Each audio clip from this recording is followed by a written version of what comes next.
Oh, well, that fixed itself over there. That's good. This screen is still screwy. Come on. There we go. Okay, well, at least that's working. We're good there. We're good here. Got that screen there and there. How you doing? Hope you're doing well. It is a gloomy, rainy day here. It will continue to be gloomy and rainy until around lunchtime, from what the weather is telling me.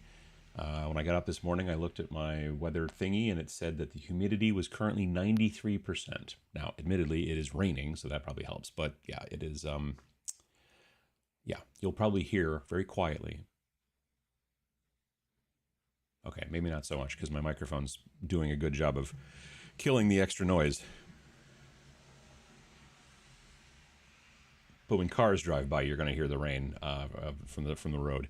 But otherwise, yeah, it's been raining most of the night. So anyway, here we are. Bass Batten, how you doing?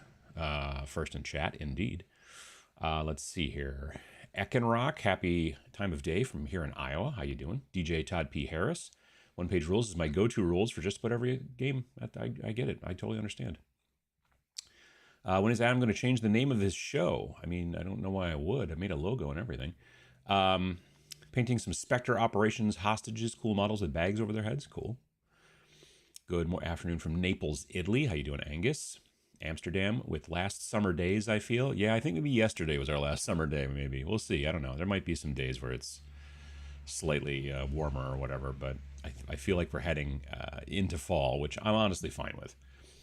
Good morning from the Pocket Dimension, currently at Rel Partha Legacy in delectable Delaware, Ohio. Feeling cute, might do a live stream later on my YouTube channel. Nice. Muggy Corpus Christi is Muggy here. Pondering an after-school OPR league for my students. Nice. You should let the people at OPR know. I bet they might be able to figure out a way to help you out with that in some fashion.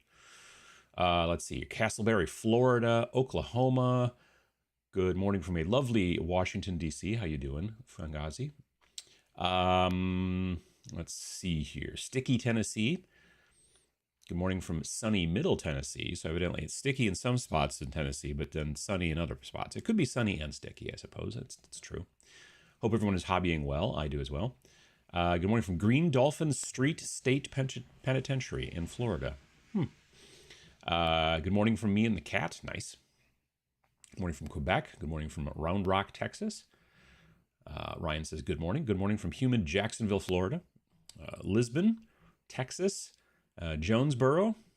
There's Param. Happy to answer any OPR questions you have. Param is the communications director, Param works for One Page Rules. But I welcome. Didn't know you were going to be here. But absolutely. Let's see here. Metal Heart, how you doing? Loosely Collected. Good morning from Jonesboro. Something happened and I read it. Did Wisconsin go grimdark? It's metal there. It is dark. It is dark because it's been raining all day or all night. Does OPR sponsor this channel? Nope, they do not. Good afternoon from Kent, England. Good morning from Missouri. Good morning from Oregon. Blake, how you doing?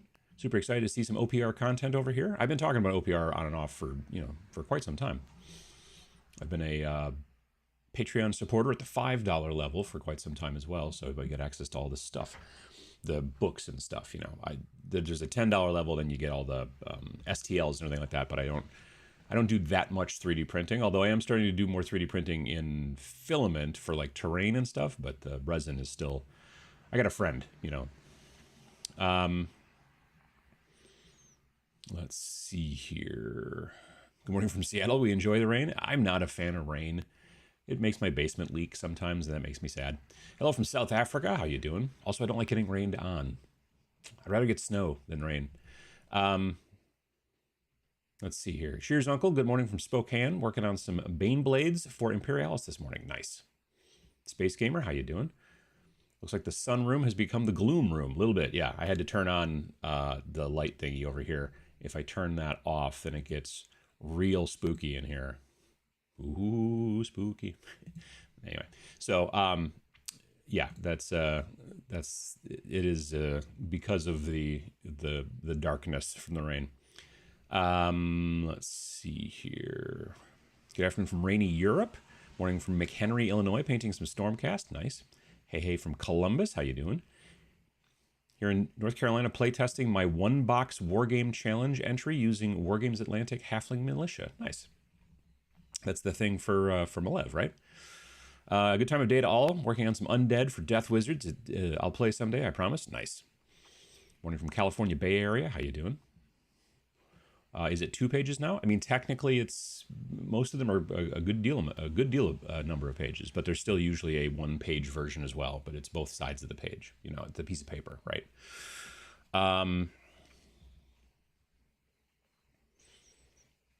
It's a fine thumbnail pick. I grabbed it off of their website, so I hope it's okay. Let's see here. Morning from Albuquerque. Morning from soaked, raw, and cool Boston. Plus, I'm fighting a cold. Painting some War Machine Khador and planning some list and table for full spectrum dominance. Nice.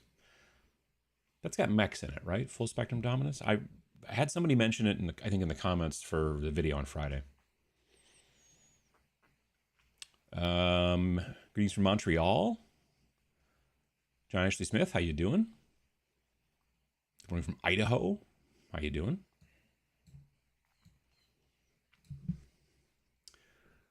Also in Washington, D.C., the guy who said lovely is being ironic unless, it's she, unless good weather to stay inside and paint. So maybe they're right. Absolutely. Morning from the Twin Cities. How you doing? Foggy, West Virginia. Why do those data cards tempt me? They'll be obsolete in a month. Are there any other card solutions you know about? Data cards for what? For Kill Team, for 40K, for... I know I found it today. I guess I just assumed they were never going to do this, but it seems that they have. There's no more free war scrolls for Age of Sigmar. It's been almost a decade of free war scrolls, and then they're finally like, yeah, we're going to cut that out. Let's not do that anymore. So that's GW. Let's see here. Good morning from Molly in Ontario. Nice. How you doing? Working on a Halloween-themed team for Death Wizards. Nice. I mean, kind of almost every Death Wizards team is a little bit Halloween-themed. It'd be weird if it was Christmas-themed. Now, that'd be something. Good morning from everyone. Good morning, everyone from Mexico City. How you doing? New Mexico. Building Tomb Kings this morning. Farmington Hills, Michigan. Great to see you, Uncle Adam. Absolutely. VJ, how you doing? Only happy when it rains? Oh, I should be very happy then if that's the case. Not as much fan as when Overcast Days as Prince. I'm fond of them. Overcast I'm okay with. It's the raining I'm not such a big fan of. Let's see here. Does anyone else find assembling Star Wars Legion miniatures too fiddly to assemble? I'm hating... the battle droids are terrible. The battle droids, the B1 droids or whatever, are super difficult to put together, at least in my opinion, and from other people I've talked to as well. The original starter core box that had rebels and it had stormtroopers or whatever, they went together so fast. I could build a unit of stormtroopers, which admittedly was 7 models, not 10 or anything like that, but you could build them in 25 minutes because they were literally just it was head, torso, and legs were one piece, and then gun with arms attached that stopped at the shoulders or another piece. So you just basically had to get rid of mold lines, which they had some, certainly. And then you just had to kind of glue the shoulders into the, where they go on the body, and then that was it. It was real simple. I kind of miss that sometimes.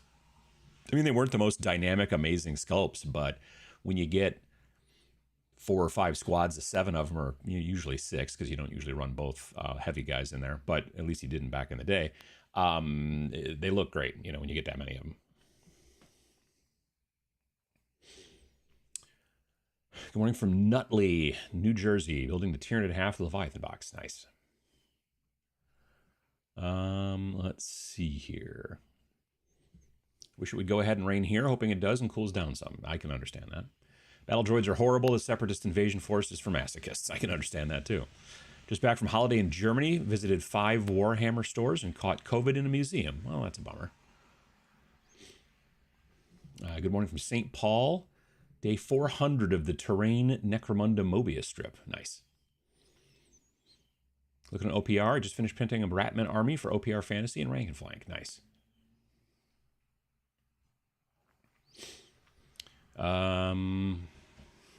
Shout out to the other person from Albuquerque. I'm 3 hours north of you. Nice. Good morning from Cooling Off, Michigan. Going to finish up some Night Haunt to make room for my first upcoming painting competition entry. Nice. I did not do a painting competition entry at Nova this year. I thought about it, and then I was like, if I'm going to do it, I'll do it as soon as I get back from Adepticon, see if I can't crank it out in the last part of the month there. And then I came back from not Adepticon, Gen Con, and then I came back from Gen Con with COVID. So I'm like, well, that's yeah. So there's that. Data cards for Majestic 13 are still up to date. That's a better investment. True. They are still up to date, for sure. No more free War Scrolls as if I need another reason not to play GW games. I mean, it's real weird that they've decided that this is the hill that they want to die on or whatever. I can guarantee you that I bought, when I used to play Age of Sigmar in 1st and 2nd edition, I can guarantee you that I bought models because I could look at the stats and then decide this would be a good model for me to have in my force. If I'm admittedly, yeah, if you've got the book, I suppose, then okay, I guess you just go look in the book to see if you need to add this to your force or not. But I also used to play a lot of Soup back then, and I really enjoy playing Soup. And what I mean by Soup is I would play Grand Alliance Chaos, and I would have Chaos Warriors in there, I'd have Nurgle guys in there, I'd have Goat people in there, I'd have Skaven in there, and then to play that now you'd need 4 books or something, and I'm not going to do that, obviously. And they also just have tried to make it so you don't play Soup anymore either, which I think is stupid, but whatever. Nonetheless, I can guarantee you I bought models because I could look at the stats. Somebody I saw on Reddit, I think earlier this morning, was like, it'd be like having to pay a subscription to find out what the stats are on the car that you're looking at on the lot. You know what I mean? You're like, hey, well, how many miles a gallon does this car get? And the guy would be like, well, you need to pay for the subscription so you can find out the stats, how big the gas tank is, what kind of radio it's got, all that kind of stuff. We can tell you all that, but we can't just tell it to you for free. Well, then I'm not going to buy that car. That's just the way that works. So, yeah, I don't know. Does that include spearheads? Probably not, because they made a big deal about how spearheads, and it would be stupid. It would be really incredibly, even stupid for GW, stupid to do that, in my opinion. So yeah, finally getting some rain in Kenosha, the southern part of the state, painting Auric Warclans Vanguard Spearhead. Looking forward to OPR discussion. Need a little motivation to boost to start playing again. Nice. Keeping busy on multiple projects as well, or as usual, which is why I take a long time to complete stuff. Yeah, I get it. Gonna catch a matinee for the new Transformers, so I won't stay long. Well, I get you. Hi from Rainy Bridgend. Sorry I'm late. I just saw a new vid from Knights of Dice saying he's having a real quick sale for the next couple of days. Cool. It's a pumpkin army and a witch. Well, that is very Halloween for sure, then, definitely. Good morning from cool and rainy Denver, painting cities models and printing painting handles. Do you have a favorite? The GW Pinchy ones, like the old ones, the ones you can't get anymore, those are my favorites, and I own probably 20 or so of those. They will eventually, I'm sure the springs will start to break or something, or I don't know, whatever. But otherwise, the new one that I like pretty well is there's a company called A-Case, which I think it's army-case.com. They're from Poland. And they make these 3D printed ones that have like magnets in them, and the top parts are interchangeable and they rotate. They make some with cork, they make some with magnets, they make a bunch of different things, and those are actually really kind of nice. Those are one of the few things I picked up at Nova because I knew it would fit in my luggage. I just bought a bunch of those handles and the tops and the interchangeable bits and just kind of distributed them amongst my dirty clothes and the underwear and then in the suitcase and whatnot. So yeah, that was basically the only two things I bought at Nova, besides an $8 Diet Coke in a can of Diet Coke for $8 at the hotel. Um, anyway, so yeah, I bought those handles, a bunch of those, and I also bought one of the. Basically, now I have two of the Lucent miniature painting lights that Game Envy makes, but it is that I couldn't fit in my luggage, so some friends brought it back because they brought an extra bag. So, and they live here in town, so that was very nice of them, and I appreciated that. But yeah, I didn't really pick anything else up there at Nova. Anyway, I like those handles a good deal. They're nice and chunky too, which I like chunky handles because I got big hands. Let's see here. Morning from Brandon, Mississippi. Quick question for OPR. What would you consider an ideal starting army size for new players? So I guess it depends on the game.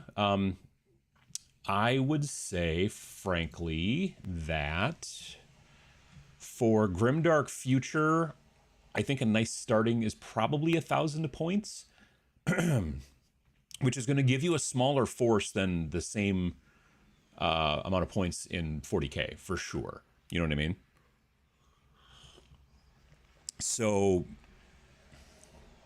the thing about the really interesting thing to me about Grimdark Future specifically is that vehicles are really expensive points wise. Even like normal, simple kind of transports like your rhinos and your chimeras and stuff like that.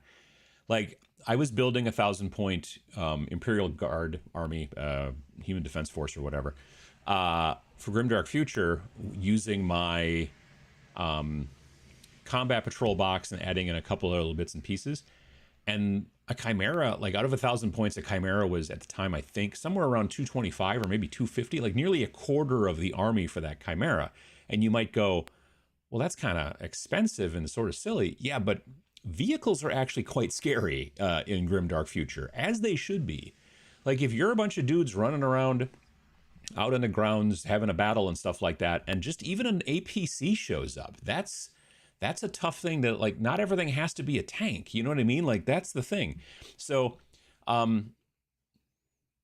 like what would sometimes be, I don't know, it seems like 1,000 points is probably not a bad place to start in Grimdark Future, and then in Grimdark Future Firefight, if you want to go with a more skirmish game, which I think is a good place to start, frankly, especially if you're getting new or getting into it new, I would probably say about 200 points generally. I've not played Warfleets, to be frank with you, so I don't have any background behind that.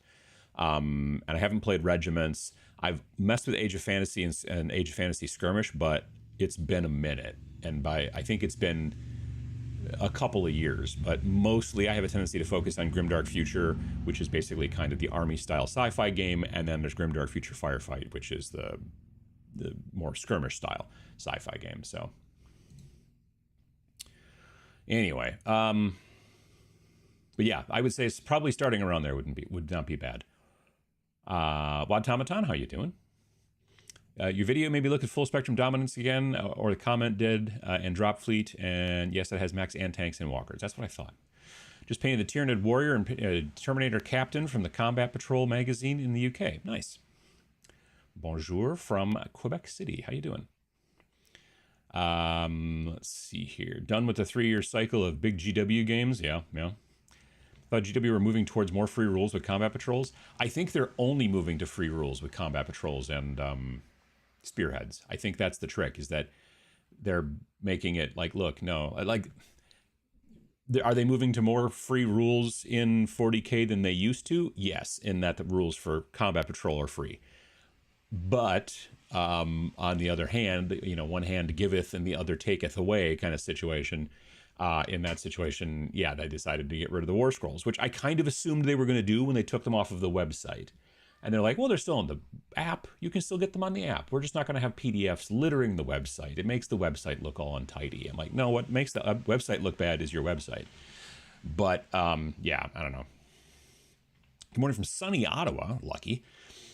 Dropping in for a little while. Always interested in hearing about new skirmish rules. Absolutely. Good morning from Cleveland. Working on some 40K terrain. As a person that defended 2021 Kill Team multiple times, even I can't say I'm in support of the new Kill Team. Too expensive, and rotation old teams did it for me.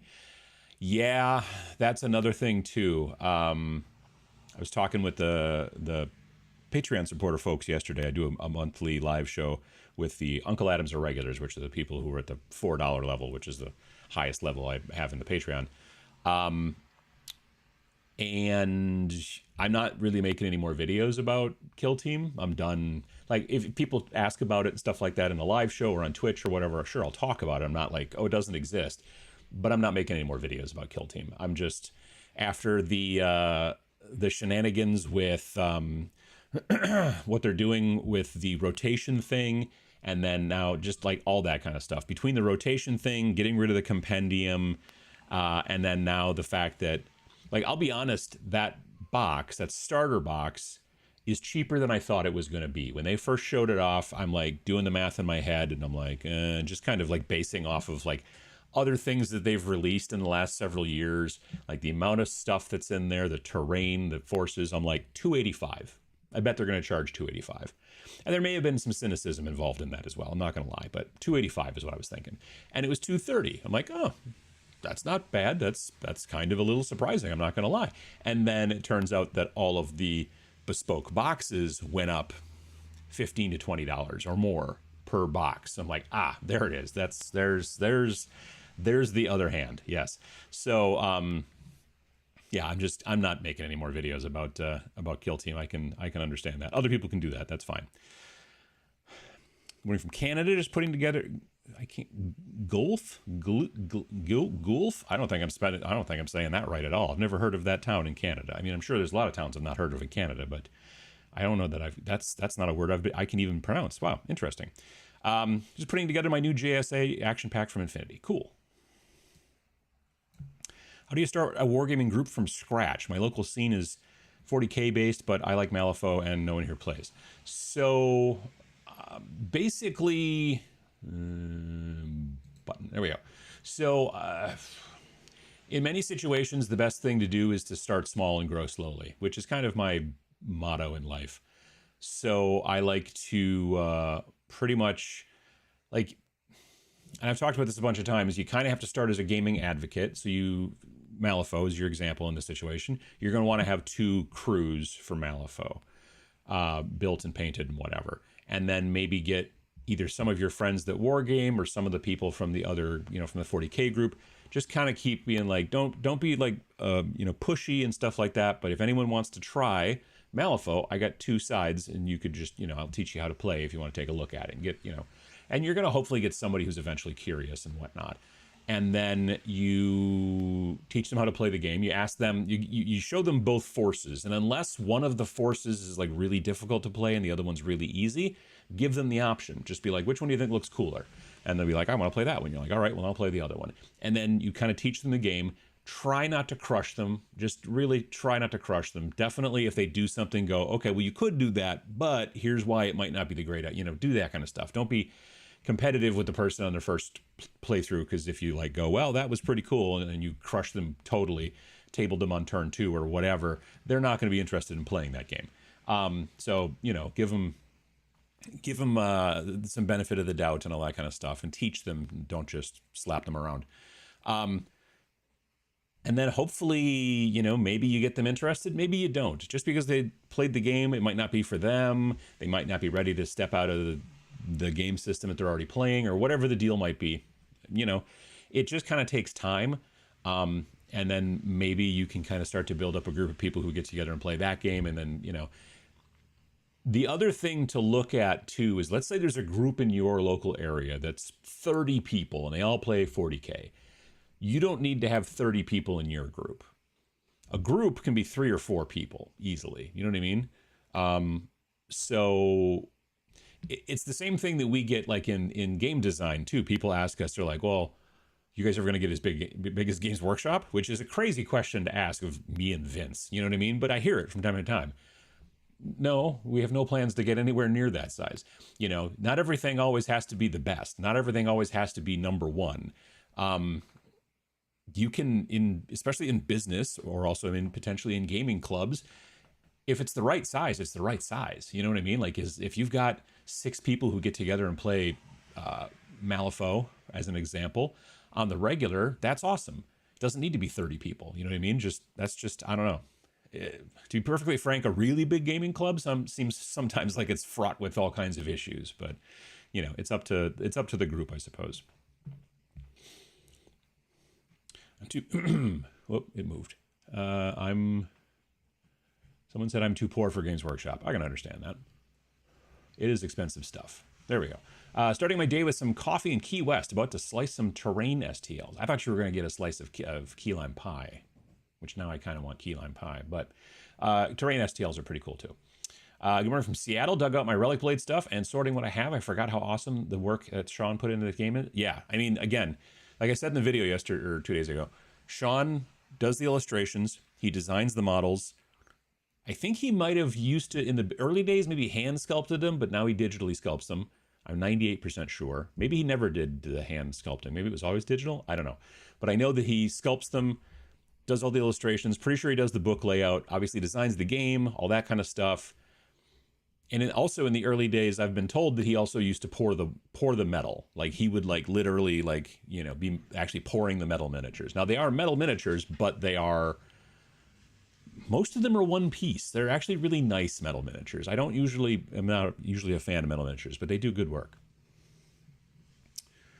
Let's see here. Been playing some 8th edition 40K Index Hammer.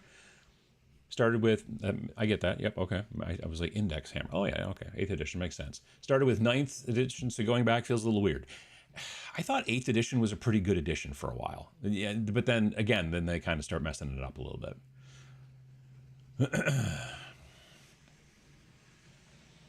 Go to the OPR site and click on whatever game you are interested in. For example, Grimdark Future, that will tell you 30 to 50 models needed.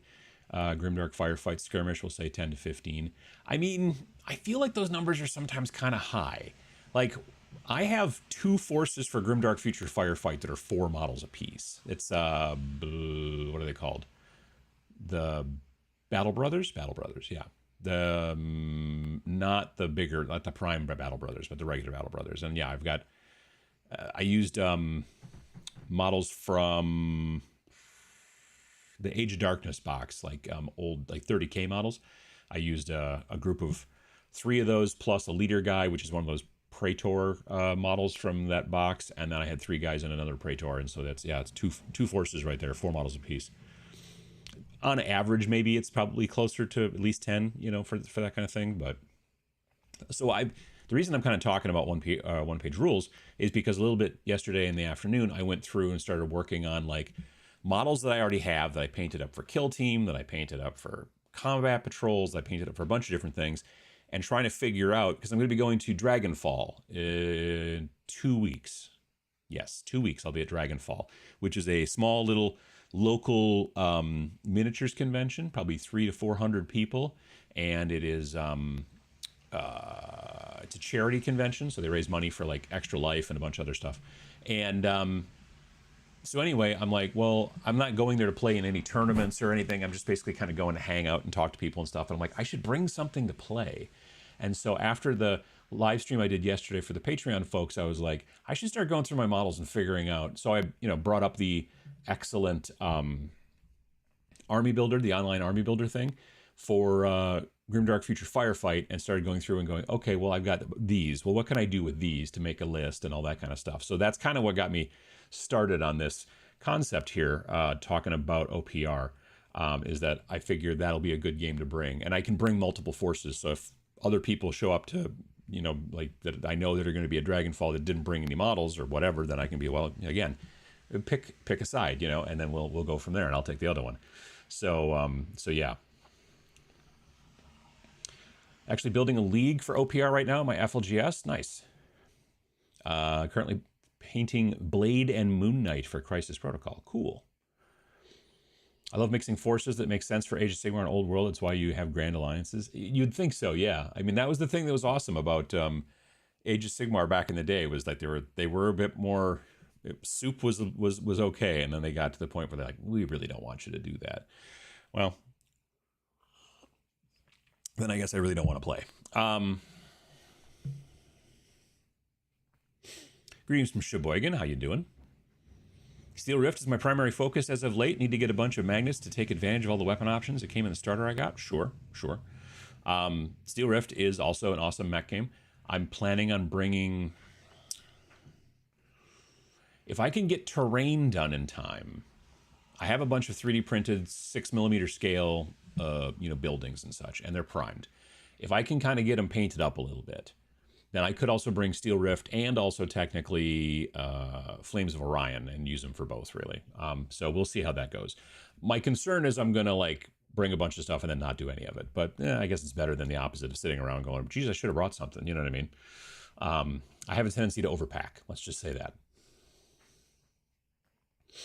One-page rules is great, especially for gaming when you don't play as often. Their online army builder works great. Yeah, I would say that the online army builder is probably the best.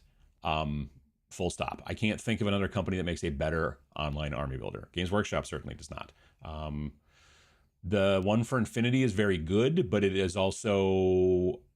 I tried to mess with it years ago, and maybe it's better now, but at the time it was very opaque. And what I mean by that is as a newbie who was even thinking about getting into getting into Infinity, I was like, I have no idea where to start or how this is going. And I feel like it's kind of simple with the one-page rules one, because you're just like, pick the faction. Okay, click. Okay, here, click, and then now start doing some stuff. And it's very, I don't know. You got a column on one side that is, well, let me show it to you.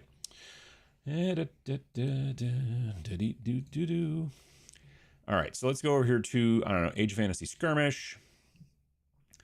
And we want to build our army. So you go to the Army Forge, and you pick Beastmen because goat people are awesome. So you're going to create a new list. And there's also community lists, and there's a PDF thing. So you create new list, and let's say we're going to start with, I don't know, 250 points. Let's go with 150 points. Cool. There we go. Now, you can use force organization or not. And it kind of depends. Like, they do the same thing to some degree in Grimdark Future Firefight. There are like things where you're like, you can't have too many of these, or you can do blah, blah, blah. But you can also turn that off and just be like, we're going to have a good time, and we're going to just take the stuff that we got. So I like the option of being able to turn that on and off, but it's usually by default here. So we're going to create a list. Okay. So we got heroes up here. There's 3 different heroes. You've got core units, and that's pretty much it, because it's not a vehicle game, because it's not regular Age of Fantasy. It's not regular Age of Fantasy. It is Age of Fantasy Skirmish. Same thing with Grimdark Future. Grimdark Future, you got vehicles. Grimdark Future Firefight, not so much. So you pretty much just have heroes and this. So I'll be like, okay, I want a Beast Lord. So you go click, boom, Beast Lord goes into the middle there, tells you that you've used up 55 out of 150 points. And then over here, you could change his name and call him...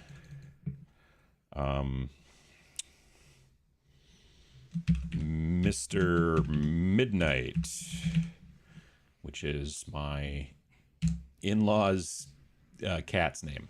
Why is it? I didn't do something right here.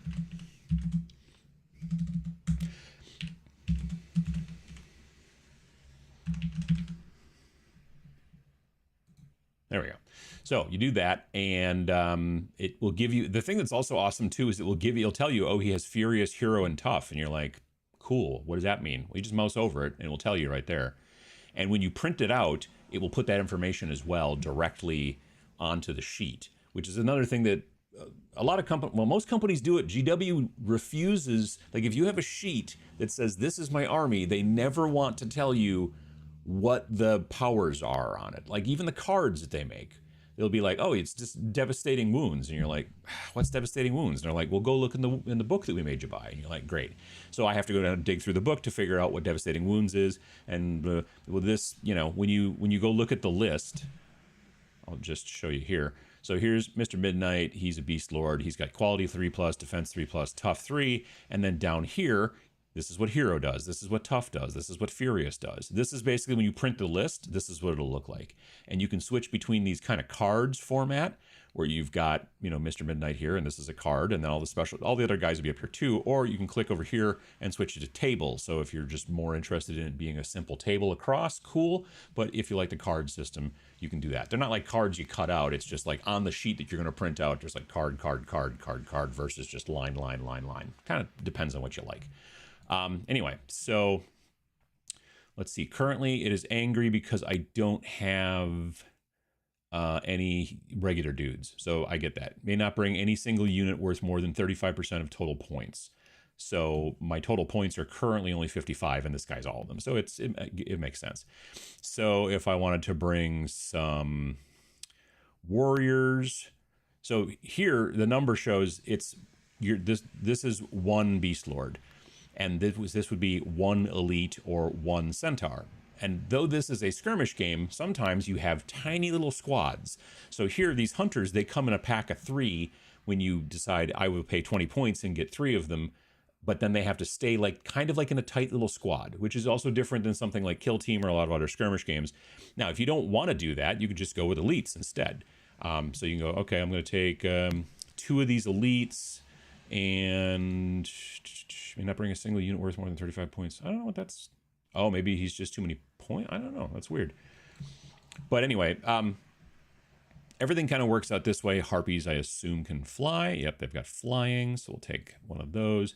So we're at 135 points. We've got 2 elites and a unit of harpies.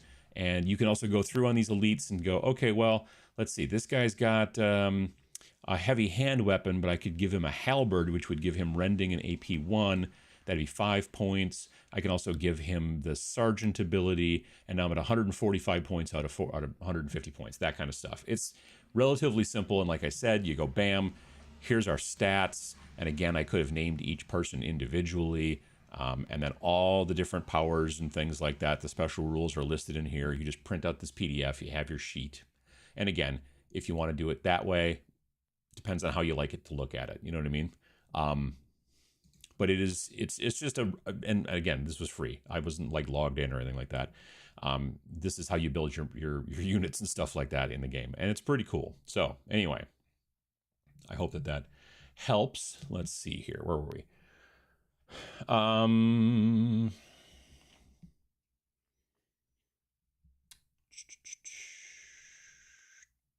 GW being stingy with the rules is kind of like when car manufacturers fight right to repair laws. Yeah, I mean, a lot of companies are doing that. Phone companies, like cell phones and stuff like that. Oh, yeah.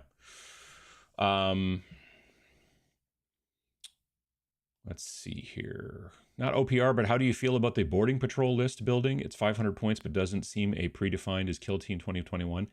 I haven't really tried boarding action or boarding patrol or whatever it's called. I've watched like a battle report, I think probably on Ash's channel, and it's just I don't like the walls that you play with generally for that kind of game. I don't know. There's something about it that does it. It's like it's bigger than skirmish than I want it to be, but it's not a full-blown combat patrol. It's a weird setup. So I don't really know a ton about it other than watching a battle report and going, I don't know. So yeah. But it's cool that they've got other options. I guess that's a benefit. Currently building the Storm Babes minis from across the realms. Nice. I think it's important to make a game as easy to get into as possible with as few barriers to get going as you can. Absolutely. I mean,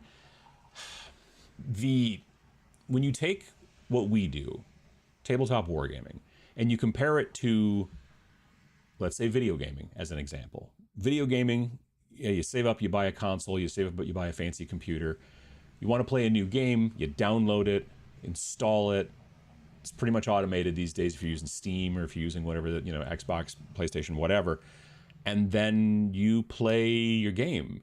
And there's a tutorial usually and all that kind of stuff. But you're playing and it's quick and with what we're doing, we're trying to convince you that you need to figure out what force you want to play out of the forces. If you've decided, hey, this is the game I would like. Okay, well, what force do you want to play? I don't know. Well, if you buy this book, you can look at it and see what this force does, but then you got to buy that book to see what that force does. So at least, with other games, you can go, want to look at it online and see if I can get the lay of the land. That helps. So then we're also then expecting you to buy these plastic models or maybe resin models or whatever, build them, scrape all the little mold lines off, glue them together, sand them, all that stuff, prime them, paint them, go through all that stuff. It is a big ask. It is definitely an uphill climb in comparison to, say, playing a video game or even a board game. Board game, you open the box, all the stuff's in there. Okay, cool. And you kind of play a game, put it back in the box, put it back on the shelf. So yeah, it's difficult. Honestly, it is a difficult thing to get people to hop on board. And so if you then also make it difficult for them to figure out whether they want to try to play or not by making all this stuff behind a paywall, well, what do these forces do? I've been reading about it. Well, you buy the book and then you'll know. It's janky. I just don't think it's the way to go forward.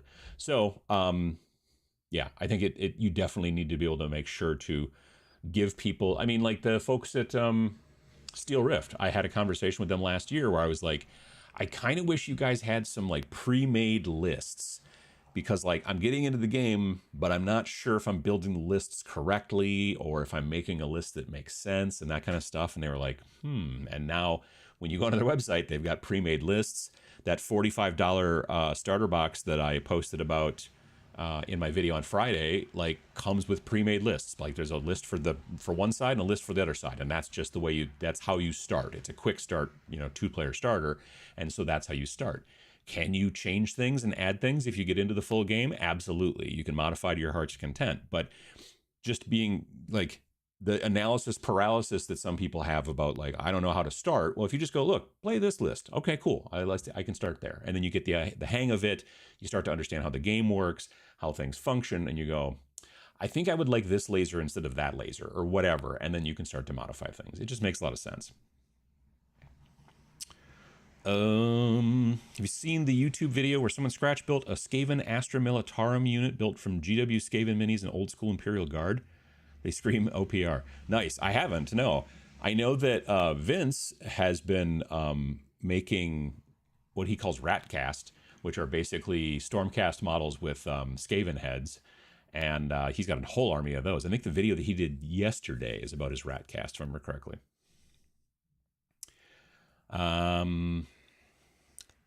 Hi and hello from Poland. No minis related worn for me today. I'm outside renovating vintage sewing machine table for my girlfriend. Nice. That's nice of you to do as well. Good afternoon from Athens. Waiting to check in my new kill team, having only played first edition. Gotcha. Nova beers were $15 a can. Crazy. Yeah, the hotel. That's the one downside to Nova. I love Nova and it's great, but boy, you don't want to eat in or drink in that hotel if you can help it. It's not good. Luckily, the place is surrounded by other restaurants. Like the old place that they used to do it in, which was in Crystal City, which is technically in Northern Virginia, hence why they called it Nova Open. Now it is technically in actual DC, from what I understand. But the old place, there was no restaurants anywhere near it. There was like one kind of place that was like sort of Chipotle, but for like Mediterranean food. But it was like 3 blocks away, and there was nothing else around. So they would actually have to bring in food trucks because otherwise everyone's just like, There was a hotel restaurant, but again, it was insane. Now the new place, they're in the downtown, Washington Hilton. You walk, and I've said this a bunch of times, you walk about 2-3 blocks in any direction, you walk past 5 or 6 restaurants. Like you're spoiled for choice now with the new place, which is great. I enjoyed the OPR multiplayer game at TMX. Yeah, absolutely. Oh gosh, no, I can't think of his name. Carl? I think it's Carl. Carl ran a big multiplayer one-page rules game with a bunch of terrain that he brought and all kinds of stuff like that. Huge table and everything like that. He comes up from the Chicago Skirmish Club, no, Chicago Wargame Skirmish, Chicago Skirmish Wargames, CSW, I think that's right. Anyway, he comes up from Chicago and has run stuff at TMX for years, and yeah, he ran OPR stuff this year.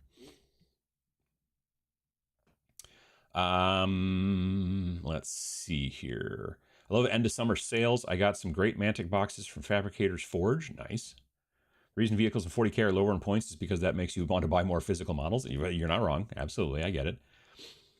I've seen plenty of parking lot lists for Imperial Guard back in the day. I had a friend who used to just show up, and it was just like like what was it, what he used to call it? It was like crazy somebody's like used tank emporium or whatever. And that was his list. Crazy. It was like a name from like a GW book. It wasn't like Crazy Bob. It was like crazy. I don't know, something.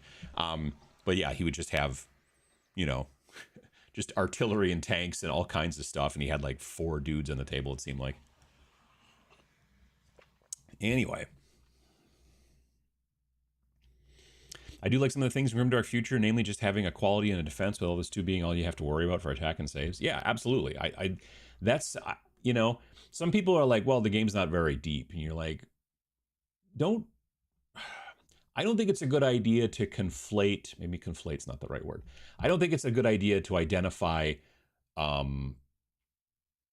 lot of crunch, like super tons of detail, as being like depth. You know what I mean? Like there's a lot of games that you have to think about what you're doing and think about, is this the right move? Is this the right thing I'm doing? Should I be doing this? Should I be moving over here so that they may be faint over there or whatever, that have like literally like 2 stats. You know what I mean? Like one of my favorite old school games that I love to teach people to, at conventions and stuff like that is called Song of Blades and Heroes by Ganesha Games. Ganesha. Anyway, you have like 2 stats pretty much, and it's so yeah, it just makes sense.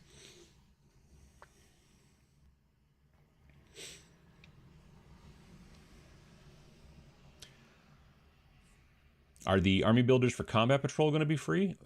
There are no army builders for Combat Patrol. Like basically with Combat Patrol, you buy the Combat Patrol box and then you download, which does seem to still be for free. You download the PDF of the stats for that, and then that's the way you build it. There's no army builder. You don't go, well, geez, what if I swap this out with this? They're like, this is what you build, and do it this way, and then play it that way, which is fine. It, again, gets rid of that analysis paralysis thing that I was kind of talking about before, especially for new players. Combat Patrol and Spearhead for Age of Sigmar are both designed to help get you into the game. It used to be like, oh, Kill Team and Warcry are there to get you into 40k in Age of Sigmar.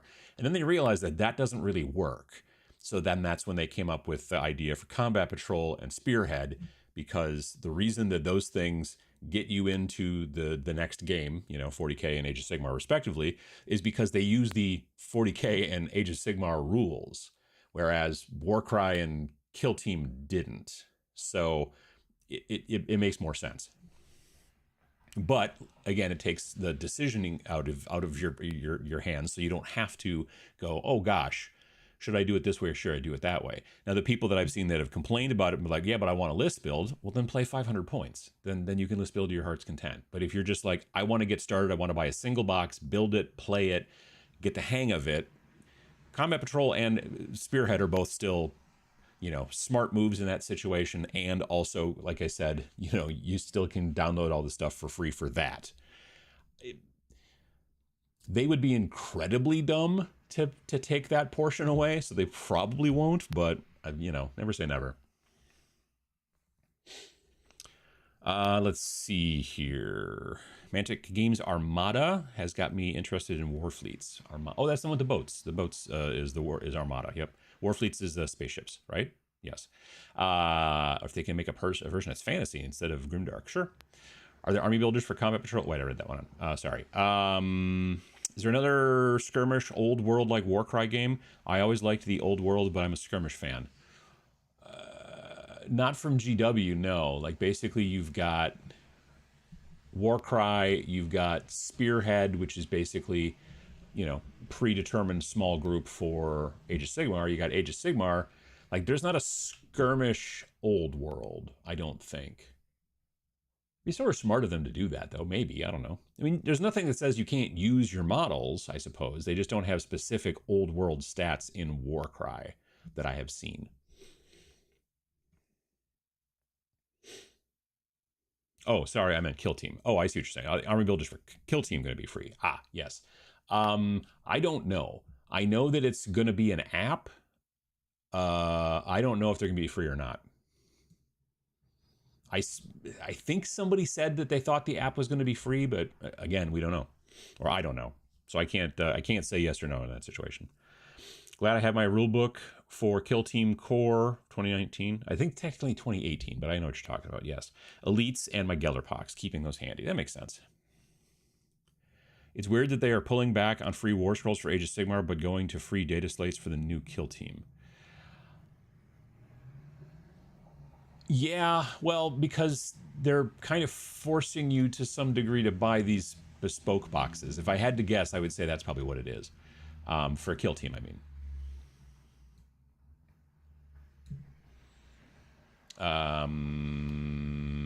Let's see here. Boop, boop, boop.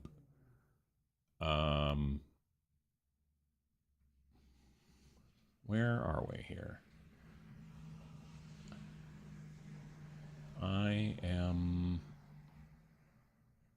was way behind. I apologize.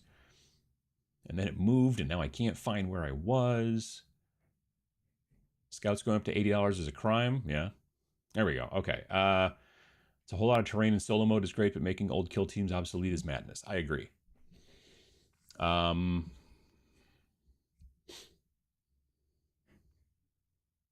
town is pronounced like Guelph. That doesn't help. It's like Guelph. Well, I suppose that makes sense. Hello from Australia. How you doing? Canada crew. How you doing? Mantic's Dead Zone is better than Grimdark Skirmish, which is better than the GW kill teams. I've never, like, I'm going to be playing Dead Zone for the first time in Halo, basically. I mean, I owned Dead Zone 1, built 2 forces, painted 2 forces, built terrain, never played it. Then I bought the book for version 2 of Dead Zone, never played it. Then I bought the book for version 3 of Dead Zone, again, never played it. So I spent time yesterday also when I wasn't working on OPR lists and stuff like that based off of my already currently painted models. I also worked on some of my Halo models. I was painting, they got the armor, and I did the color mostly in the armor with the airbrush. But then you got to go through and paint all the little in-betweeny bits, like where the cloth parts are. Probably not really cloth, but you know what I'm saying, the under armor part. Kind of like when you do stormtroopers, you paint them white and then you paint all the joints and stuff like that black or whatever. So I was doing that yesterday. So that'll be fun for when and it's only 8 models, so it should be relatively quick, and then I can start doing some Halo Flashpoint. My son and I basically just play OPR because it's much easier to teach an 8-year-old. We skip morale checks because it's one more step, and he just finds it kind of tilting when a unit disappears from fear. I get that. I was like that myself, actually, when I first got into wargaming. I was just like, why are these guys leaving? This is annoying. And that's the other thing that I really like about the one-page rule stuff is that you have that the first part of the rules when you get the bigger rules, like the full rules, not just the both sides of a piece of paper thing. When you get the full rules, the front part is like, here are the rules. And then at the end part, it's all like, here's a bunch of modules that you and your friends can decide whether you want to play with this or you want to play with that or you want to play with this. And so there's all kinds of options and you can really customize your play style. Now, some people will be like, yeah, but if you go to a tournament, then you're like, well, A, don't go to tournaments. I don't know what to tell you. B, if a tournament is going to happen for one-page rules, which I'm sure it's starting to happen, you're starting to see it in stores and things like that, tournaments in play here and there, the TO is going to say, we're using this in this module, and that's just the same. I mean, you get the same thing in 40K. They'll be like, yeah, the TO will say, we're not doing it this way, we're doing it this way. And that's the way you do it if you want to play in their game. Morning from nice and cool SoCal. Nice. Bought the Kill Team Salvation box just for the Striking Scorpions and the new Scout models. Nice. Let's see here. Made 2 live streams in 2 days, winning. Indeed, Sundered Psyche. When teaching people games, I often give them a few options of what they can do and the good and the bad of that, and then I take my turns to help them test stuff. Yeah, that's a good way to do it, too. Hello from Litchfield Hills of Connecticut. I'm laser cutting some Necromunda terrain. Nice. Thanks for enabling my Wargames addiction. Absolutely. I was 3D printing some Wargames terrain a little bit this week. I am not probably going to do that today because it is so humid and it's not a great thing for that filament. Let's see here. Celebrating a birthday today. Well, happy birthday. That's my secret cap. I always want key lime pie. I mean, yeah, I get that. Morning from Columbia, South Carolina. Been really getting into Malifaux lately. Have you ever given it a look? I played Malifaux in 2nd edition. That sounds right. Maybe 1.5 and 2nd edition. I forget. I had a Von Schill gang or crew or whatever. I had Victoria's. Who was the guy that had all the undead sex workers? He had a funny hat. I had started building that group as well, but then I didn't get on past that. I had like nobody locally to play, and I would try to get people to play, and they would like play once, and it just wasn't. I couldn't get it to kind of like launch, and then some other game came along, and then I started getting more play out of that. So, but I've always thought that it was a cool game.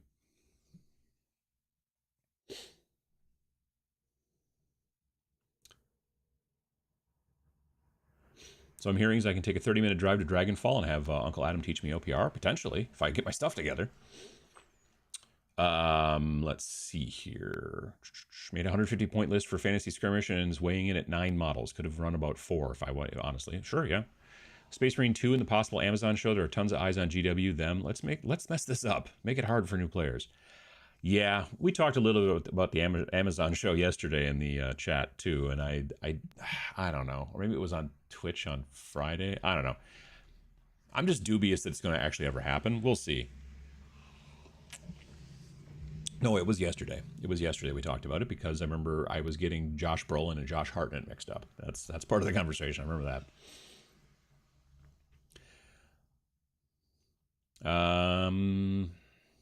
Let's see here. Oops. Army Forge was built by another cool Adam. That sounds cool. They did good work. Goat people are awesome. I agree. I love Beastmen. Currently painting some teams for TT Combat's Rumble Slam, cool pro wrestling skirmish sports game. I've heard of it. I've seen it around for years. I was never into pro wrestling, so I didn't. The game has not attracted my attention too much, but yeah. Let's see here. That's my issue, overpacking. That said, I have the Steel Rift terrain that they made to go with the 2-player starter that I can bring. Oh, sure, yeah. Malifaux app is a pretty good way to manage and create Malifaux crews. See, they didn't even have the app when I was playing.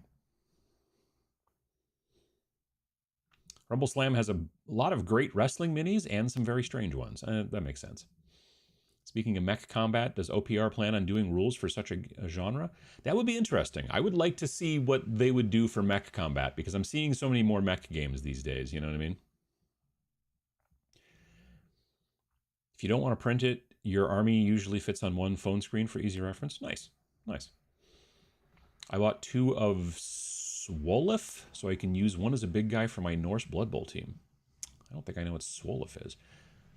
One of my favorites for my Chaos Soup Age of Sigmar army are the Beastmen Gores. Tons of fun to paint and look great next to the Khorne Bloodbound. Oh yeah, they just have great faces. The Beastmen, like I said, I used to run. I had Warriors of Chaos, like a unit of maybe 10 or 12 of those guys. I had 10 or 12 Beastmen. I had some Skaven, which I mainly brought in so that I'd have some sort of range attack. And then I had Putrid Blake Kings and some other Nurgle. I had a Nurgle, what's the sorcerer? Rot something sorcerer? Rot Creed? Rot Meyer? Rot. I don't know. Anyway, I used to, and then I had the guy with the tentacles. Shoot, I can't think of his name now. He's got like tentacles just coming out one side of his body, and he's got like a beaked, almost kind of mouth, sort of like an octopus. They make up those names, are so crazy. I can't remember anymore. He was a lot of fun too. He was fun to paint.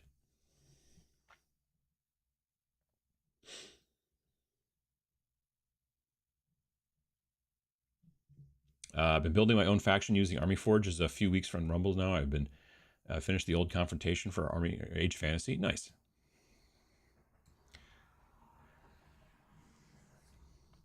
OPR Age of Fantasy rats are some of the best sculpts ever, in my opinion. I'll have to check those out. Hey, Kelly. No mecha combat from OPR yet. Well, hopefully coming soon. Leader is more than 50 points. So he probably couldn't have gone in a 150-point thing in general anyway. Like, he was designed for playing bigger lists. That makes sense. Massachusetts here. I'm playing in OPR gang campaign in October at the Squablin Goblin. That's a fun store name. I like that. That's a pretty good name. Love your games, love your YouTube. You should do a collab with Jay from Eons of Battle. I'm sure he'd paint and play anything. He lives like 90 minutes away. Yeah, he's down in Milwaukee, and now I'm 90 minutes north. Um, we had a conversation. We had a conversation at Adepticon and talked for a while. He was hanging out. We were running Tanks for the Apocalypse, which is our micro game that came in the zine that we did, Snarl, last year, back in November. Snarl 2024 will be coming out November of this year. It is in progress. We have the rules are written. The rules have gone through first layer of proofreading. They're about to go through second layer of proofreading. I have the artwork. It's right here in this very envelope. I'm going to be scanning it probably even today.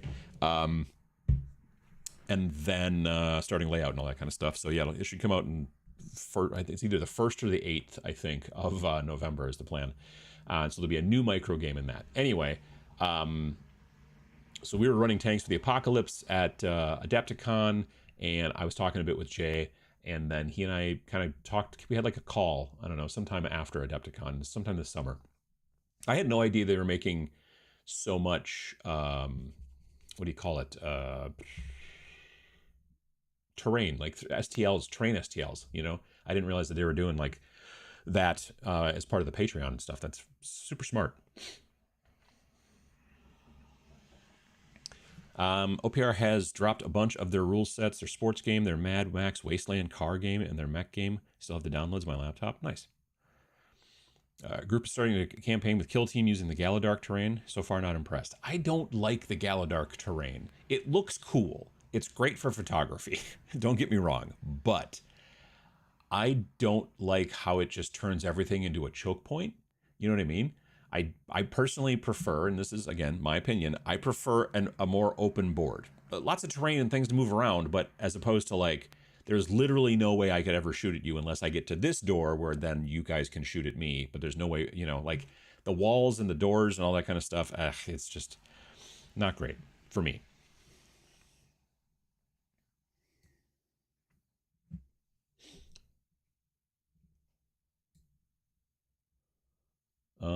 Let's see here. Whoops, everything moved. Some people can't help but paint all the minis in a board game. Sure.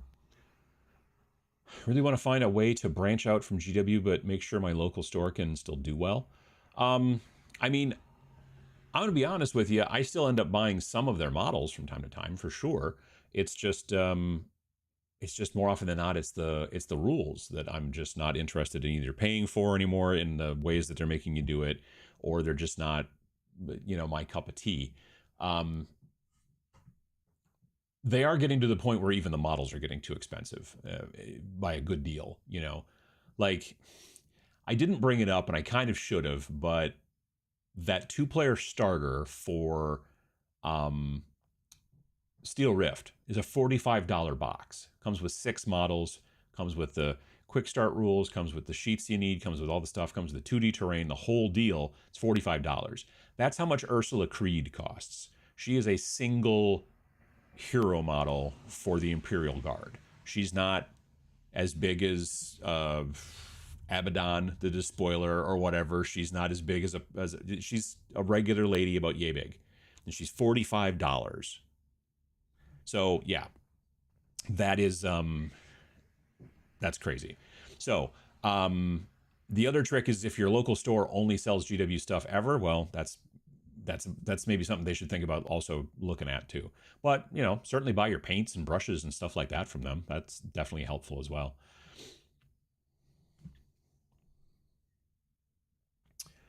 Would like to see a redo of Dark Future, but I'm afraid it would cost a kidney and perhaps an eye to purchase. Actually, I played the video game version of it. It was a lot of fun. I played it on stream for a while, years ago. Good morning from just moved to Friendship, Wisconsin. Any suggestions on gaming groups near here? Possibly Wisconsin Rapids. I don't know a lot about that area, unfortunately. I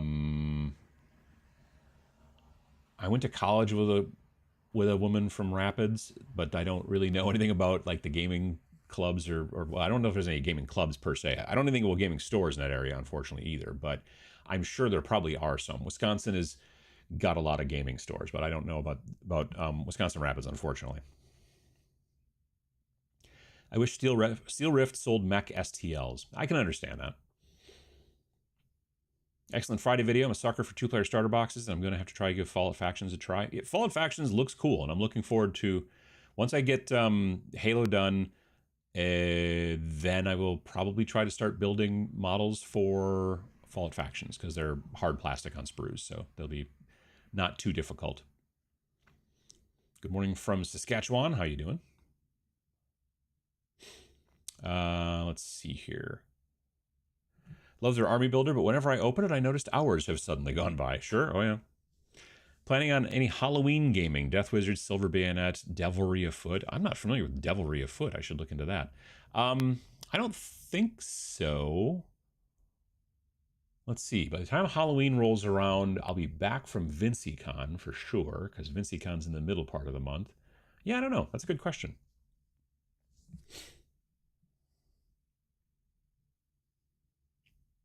Don't forget, with your $5 a month OPR Patreon, which I do, you get access to the Army Forge studio, which you can use to create your own army books. I've created entirely new armies with it. That's true, yeah. So if you just go on to, let's say, I don't know, Wargame Vault, and you just buy one-page rules, Grimdark Future Firefight, because you just want that. You're like, I don't want to do the Patreon thing. I just want to pay $5, get access to this book, download it. Now, number one, every time they make an update, you will still get access to the update for free. So that's just kind of the way that they work, and it's kind of the way that Wargame Vault works. So that's a nice thing too. And you can also use the Army Builder for free, because I just went in and used the Army Builder for free before here in the show. But the thing that's interesting is that, and you're right, if you do and I've not messed with this, but if you are part of the Patreon, then you can go into Army Forge Studio. So if you're like, geez, they don't have a new army for the Vespids, well, you can make one. So you could go through and say, well, I think the stats should be this and this, and for whatever kind of army you want to do, whatever kind of models you got, whatever kind of game you want to play, you can go in and build your own stuff and say, I want this and this and this and this and this, and they'll be like, okay, well, that guy costs this many points, because all the stuff that's in the game is based off of equations and such, so that they all match. A lot of other companies don't do that as much. They'll be like, well, this guy feels like he should be more points. He should be 5 more points than we think, or whatever. And they just tweak and tweak and tweak. The way it works with this is that they're like, look, having this and this quality, this defense, giving them this weapon, and then giving them rending and scout makes them this many points, just because they've got the equations done. And then maybe that's not necessarily exactly perfectly the right points, like rending and scout. Who's to say that rending costs 4 points or 5 points or 8 points or whatever? It's hard to say. But if you build everything the same way, then everybody who has rending has the same amount of points. Then that's just, you see what I'm saying? They're all on the same page. So giving you access to the Army Forge Studio allows you to go through and go, well, I'm going to make a weird sci-fi Goatman, force, and then do that. And so that's a cool feature as well. I watched the Ratcast video and was in awe, but I can absolutely see why he stopped and can't bring himself to do more. Yeah, I get it as well. Depth is fine in games, but sometimes I just want to roll dice and move my army men. Was Super Mario Brothers all that deep? That's a good point. Very good point. Local FLGS is set to reopen at their new location early next month after an extended shutdown. Well, that's cool. Are these PDF only, or can you get them printed through a service? You could take them to, I guess you could take the PDF to, well, I don't know if Kinko's is around anymore, but, a place like that and get them printed. But you don't get them, like, shipped to you printed, I don't think. I'm 98% sure. Let me be 100% sure. Grimdark Future Firefight. No. So, that's not the right one. Oh, I grabbed the wrong. All right, I grabbed the wrong window. Anyway, yeah, if you go to, like, say, a place like Wargame Vault to download these rules, it's just watermarked PDF. which so then you either put them on your iPad or something like that, or your tablet or whatever, or your phone maybe even. Oh, it's a little maybe small on your phone. Depends on the size of your phone, I suppose. All that to say, more likely than not, if you want to get them printed, you take them someplace, maybe get them printed. They don't usually have like a texture in the background, kind of like a lot of the games that Vince and I do, where there's like a page texture and stuff like that. So the printing, if you do have a printer yourself, you could print them pretty easily, and it wouldn't be a huge problem. There, okay.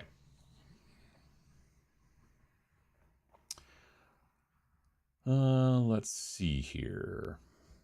Honestly, thought I owned a copy of Gang Wars before today's topic. Thanks to Adam for looking forward to some city fighting rules. Nice. Combat Patrol, Army Building, Step 1, buy box, Step 2, done. I mean, you kind of have to look and see, like, because you'll get options in the box, so you want to make sure you're building the right options if you want stuff to be WYSIWYG, but basically, yes, you're right. Uncle Adam, have you done a video about solo rules? Has anyone tried to create solo rules for the fastest Star Trek Starship combat rules? Power allocation and enemy movements are big things to deal with. I played that game way back in the day, the old Star Trek Tactical Combat Simulator. I played that game way back in the day. I don't know how you would do it in solo. I have done videos about solo rules, but it's been a while. In this video on Friday, just 2 days ago, at the beginning of the video, I asked people if they would be interested in learning about solo rules games, and a lot of people in the comments, more than I thought, frankly, were like, yes, you should make a video about solo rules. I don't do enough self-promotion, so I'm going to do a little tiny bit right here. But pretty much all the games that me and Vince make, this is the most recent one, and it's called Death Wizards, have solo rules in them. Also co-op, so you can play solo by yourself. You can play co-op with a friend where you're not playing against each other, you're playing together against the game, or you can play versus, which in this game would be basically Necromancer v Necromancer, and, you know, all your minions and stuff like that. But that game, Majestic 13, Space Station 0, all those have solo and co-op rules in them. Our first game, Rain in Hell, did not, but there was a downloadable add-on you could get that added in solo and co-op for it. So anyway, there you go. I've done some self-promotion. Vince and I are terrible at it. Let's see here. Combat Patrol is now too expensive, so it fails at that too. Did they raise the price? I thought Combat Patrol boxes were $160. Did they raise the price on those? Let's see here. Everything moved. Shoot. Wait. Whoop. Dang it. Man, I wish that their chat window wasn't bad. Let's see here. Mordheim, is that old world skirmish? Yeah, a little bit, honestly. Yeah, a little bit. I mean, it's not like you can just go, I want to take some Tomb Kings and bring them into, you know, Mordheim, but it's as close as we're getting. That's a good point. Let's see here. All of Mantic Armada has now pretty much moved to the Vault. It's a great game, and with STLs, you can go ham with fleets. Sure, yeah, smart. Actually pretty pleased with Combat Patrol and Spearhead over the years. Played since 6th edition. I've grown kind of fatigued by the humongous GW army, so smaller is nice. I agree. That's a smart move on their part. I think it's one of the smarter moves that they've made in a while. Death Wizards is best tabletop game. I don't know if that's the case, but I appreciate the enthusiasm. Our FLGS turned into Coliseum of Comics, and they went from being half filled with Games Workshop stuff to just half an aisle of GW stuff. Everything else is comics. I guess it's in the name. Sure, that's a good point. Let's see here. Have you played OPR solo? Technically, no. I have played OPR specific games to test, and I've been just like, well, I'll just have two forces and then I'll do both parts, which is technically kind of solo gaming, but not really. Generally, solo gaming is I am playing against an AI, and not like the icky AI thing that you hear about all the time on the news these days, where like every time that you do a Google search, they burn up a whole bunch of electricity to give you a poor, summary of what it was you're looking for instead of just giving you the website that you should be showing. When I say AI, I mean like there's a set of rules. So, for example, again, as I happen to have the Death Wizard's cards right here, the the bad guys, which are actually the good guys in this game. So when you're playing the game and let's say there's a priest who is like one of the opponents. You're a necromancer. You have a group of undead, and you are going in and attacking a village. So let's say there's a priest in that village, and there's a card. This is also information that's in the book as well, but you could buy the cards if you wanted to. And so priest actions, roll a d10. Whenever the priest activates, it will take whatever action is rolled. If that action is impossible, the priest will default to shielded stance. So if you roll a 1, it's shielded stance. 2 through 5 is cleaning strike. 6 through 8 is healing pulse, and 9 through 10 is blessing, and it gives you the information for what each of those are. So when you are playing, instead of you deciding what the opponent is doing, then the cards do. Well, the stats do. Again, it's in the book too. You don't have to get the cards if you don't want to, but the cards are sort of nice. So that's what we mean by AI. It's kind of like in video games when you're playing a single player game, like the computer is running the rest of the stuff and they follow specific rules to some degree and they'll do certain things. And sometimes there's some randomness involved too, because, people can be random. So, or monsters can be random, whatever. So that's what usual solo play stuff is. So if there is, to be honest, if there's actual real solo play, like AI controlled solo play for one page rules, I haven't seen it, but there may be. It would be smart of them to do so. Well, there's Quest. I think Quest maybe has that built in, the new Age of Fantasy Quest. Nonetheless, but I have played their games where I'm just like playing both sides, so I get the idea of like how the stuff works. I've done that before for sure, but it's not the same thing.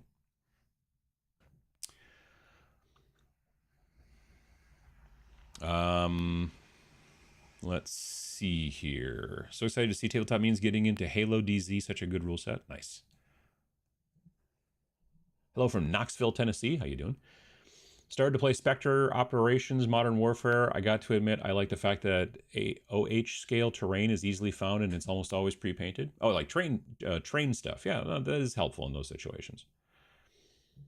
Morale checks always bothered me. I'm a big scary space marine or warrior. Run away. I get that. OPR official tournaments are happening, model agnostic, and tournament guidelines we post for them. Sure, that's cool. It makes sense. Seamus?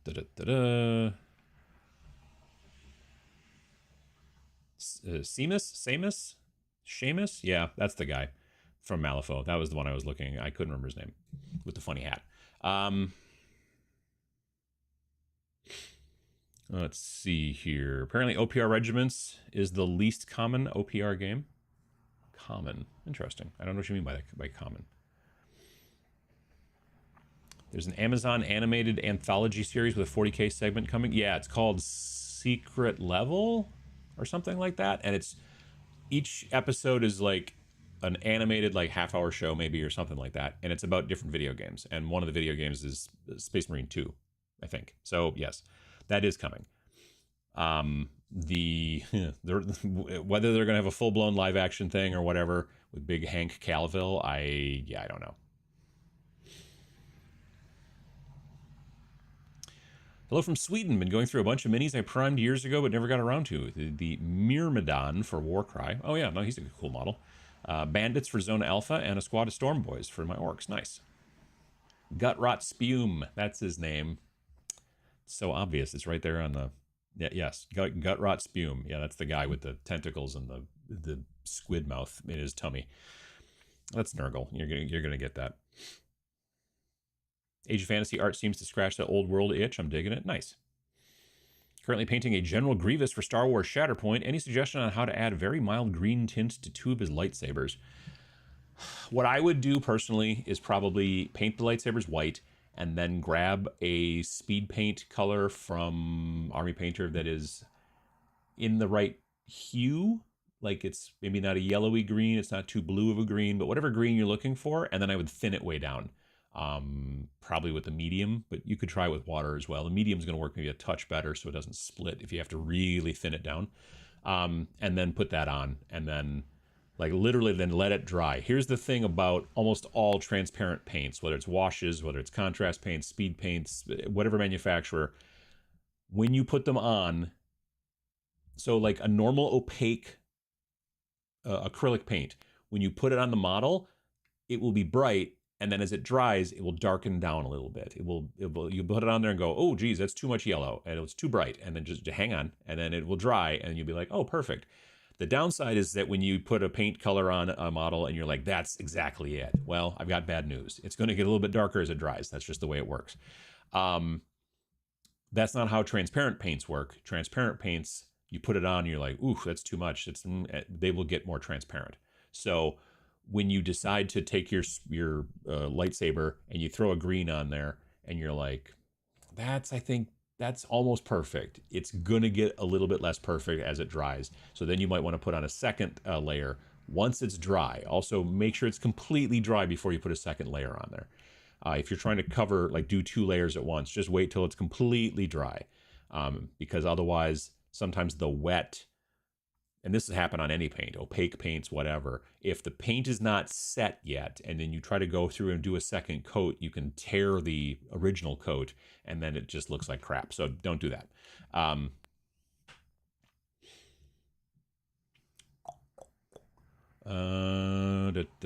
General Grievous, Mordheim is Skirmish Old World. Yeah, basically. Would love to see a video about solo rules. You and a lot of other folks. So I'm gonna take a look at it.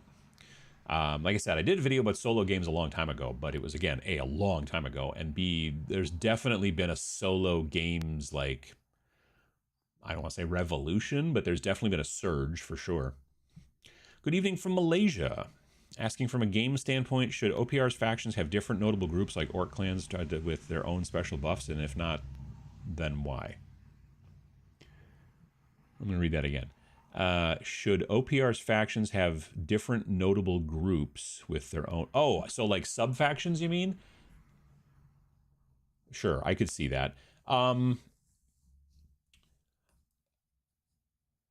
mean, you could probably, if you wanted to some degree. I feel like with many other things about one-page rules, and again, I'm not speaking for the designers or anything like that, I feel like the subgroups... Well, first of all, there are subgroups for certain things. There are subgroups for, I know Space Marines, basically, the Battle Brothers. There are subgroups for that. Websites, if we go back to... okay. Let me go back to Grimdark Future Firefight. Build Army Force, and I want to do Battle Brothers. See, then they have Battle Brothers, Blood Brothers, Dark Brothers, Night Brothers, Watch Brothers, and Wolf Brothers. So you do have that in some things. Do they have it in Orcs? Orc Marauders? No, I think Orcs are pretty much just Orcs. So it kind of depends on the army a little bit. I think that sometimes putting in too much of that and making them all super... Like, GW is getting away from it, frankly. If you look at it, like, Blood Angels are not a ton different than, you know, Dark Angels and stuff like that. That's seeming to become kind of the thing that GW... Like, they're... Because when you make things so widely different all the time, then it gets very difficult to try to, like, balance that stuff. So GW's been bumping into that for years, and they're already deciding to, like, you know, there's a lot of people out there that are like, oh, they're taking all the flavor out of the game. Well, yes, maybe, but they're also, you either get to have flavor in the game or you get to have wildly difficult balancing acts on getting things. So I think that's kind of what they're doing. And OPR has always been about kind of trying to sort of streamline and stuff like that. So I think that's another reason why they don't do a lot of different, you know, like, oh, 28 different types of, like, Eldar or whatever, you know, like they do with 40K and stuff. Like, they're trying to pull that stuff back some degree.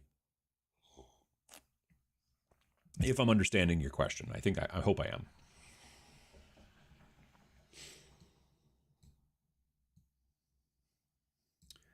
Hello, Uncle Adam from Isle of Wight. Love your channel and games. Well, that's very nice of you to say. Thank you. My local gaming group of friends play a lot of OPR Grimdark Future, having moved into the from the more mainstream games. Nice. For Skirmish, I love the amount of terrain that you get with the Dead Zone stuff. Cool.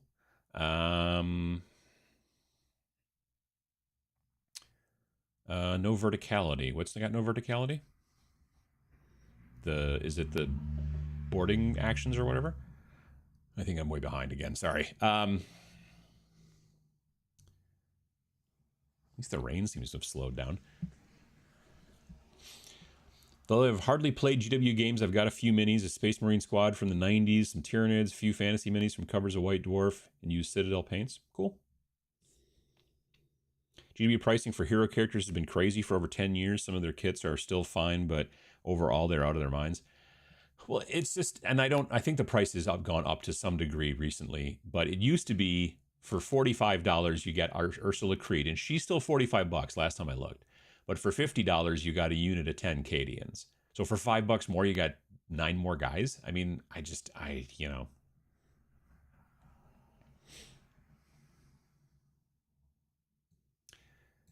And with the markup that my FLGS charges, I honestly just buy my minis on Amazon.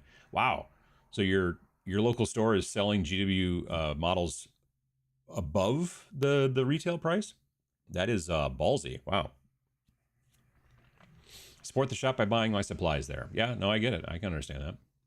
How's your Necromunda project going, Uncle Adam? I wish I could show you a picture. The Cawdor guys are done. I have painted 10 of them. I built 10 of them, painted 10 of them. I have even sprayed them with matte varnish. So I got that going for me, which is nice. So yeah, those that's done. Yesterday I also did a little tiny work, not as much as I would have liked, because I got sort of sidetracked by doing OPR stuff and painting Halo dudes, and then I watched a movie. What did I watch? Nothing great, because I don't remember it now off the top of my head. Anyway, nonetheless, I also worked on some terrain. I've been building some Necromunda, Zone Mortalis terrain. I want to build a bunch of tiles. Eventually, I want to have 9 tiles so I can do a 3x3. But I'm starting off the first one. And the first one, the board itself is like store-bought, regular GW Zone Mortalis tiles. But all the columns and walls and platforms are all 3D printed. They're designed to look Zone Mortalis-y, but they're not direct, absolute one-to-one rip-off type of stuff. You know what I mean? They're in the same vein, but they're not. And they fit with the models, so they're interchangeable, which is nice. So, but that was, yeah, that board, the main stuff is glued down. Now it's time for detailing, so I'm going to start messing around by putting grunge on stuff and putting little ladders and little gates and junk like that around and stuff. And then I'll start painting and priming. What the heck movie did I watch last night? I remember, Godzilla X Kong, whatever, the new Empire. It was the new Godzilla movie / King Kong movie. I watched that last night. That's what it was. Let's see. The game Quar had a PS4 video game. I think I remember hearing about that. I think there was also a VR thing that they tried to do at one point as well. The thing that's interesting is that the Quar stuff has been around for a really long time. This is just the first time it's ever been in plastic. Zombie Smith has made Quar models for 15, 16, maybe more than that, maybe 20 years. Like, Quar's been around for a long time. This is just the first time that a bigger company has kind of started working with Zombie Smith that has like more distribution and also plastic miniatures. So that's the thing. Wargames Atlantic is doing that more. They did it with the Quar folks, right? And Zombie Smith. They're doing it now which will start shipping at the end of this month with The Last War. So The Last War is, I've talked about it on the channel before. There's Forbidden Psalm, which is a skirmish miniatures game based off of Morkborg. Okay, which Morkborg is this crazy, like, black metal kind of RPG that's gotten kind of popular. It's this very indie crazy thing.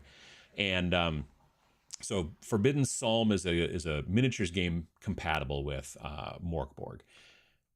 And that's just, it's normal fantasy. It's like, whatever fantasy stuff. And then they made a version of the same game, but it is in alternate history World War I, and it's called The Last War. And it's very cool, and I like it a lot. Well, now you can buy from Wargames Atlantic. Let me see if I can find it here. Wargames Atlantic. website. There we go. So yeah, so they've got it on the front page. There's a pre-order thing. So it's called The Last War, and it comes with 128-page rule book, which they've already had the rule book out for a while, but this is now like the official rule book kind of for this version of it or something along those lines. You get a bunch of color token sheets, you get the dice you need to play, and then you get a frame of World War I British models from the folks at War Games Atlantic. They've already been making the British models for World War I for a while. So you get a British frame, a German frame, a Russian frame, and a French frame. So that's 5 models, 6 models, 7 models, 7 models. So that's 14. That is 20. So 25 different possible models. But then they throw in 2 of these new special sprues, which are weird World War I conversion frames with rouses, which are rodents of unusual size. You ever watched Princess Bride? Big trench maggots, and a lot of conversion heads and arms and tentacles and all that kind of stuff, because the whole idea of Last War is that it's alternate history World War I, and it's all crazy and nuts, and there's slightly Lovecraftian, and there's all kinds of icky things going on. And then, of course, you get a bunch of the bases and stuff like that. And it's on pre-order, I believe, and it's $85. I've already ordered mine, so it in theory should be shipping at the beginning of October. So yeah, but it's basically a bunch of sprues they already had been making for a while, and then this one new sprue, although you get 2 copies of it, that are giving you these extra bits. And so between the stuff for Quar, this stuff, like I could see War Games Atlantic reaching out to smaller companies, kind of like Blacksite Studios does. Like Blacksite Studios is working with Jamie Daggers for a game that she's worked on, or she's designed. They worked with Whittle Goblin for Night Thirst, the vampire game, like, you know, working with Malev for Demon Ship, you know, all that kind of stuff. So it's a smart move. I think it's you know, if you can find somebody who's already got like kind of a following, because like again, Quar had been around for a long time. Last War is not new. It's been around for 5-6 years. Well, maybe not that long, but yeah. You know, make a package that gives the people models as well and allows people, yeah, it's a smart move, I think.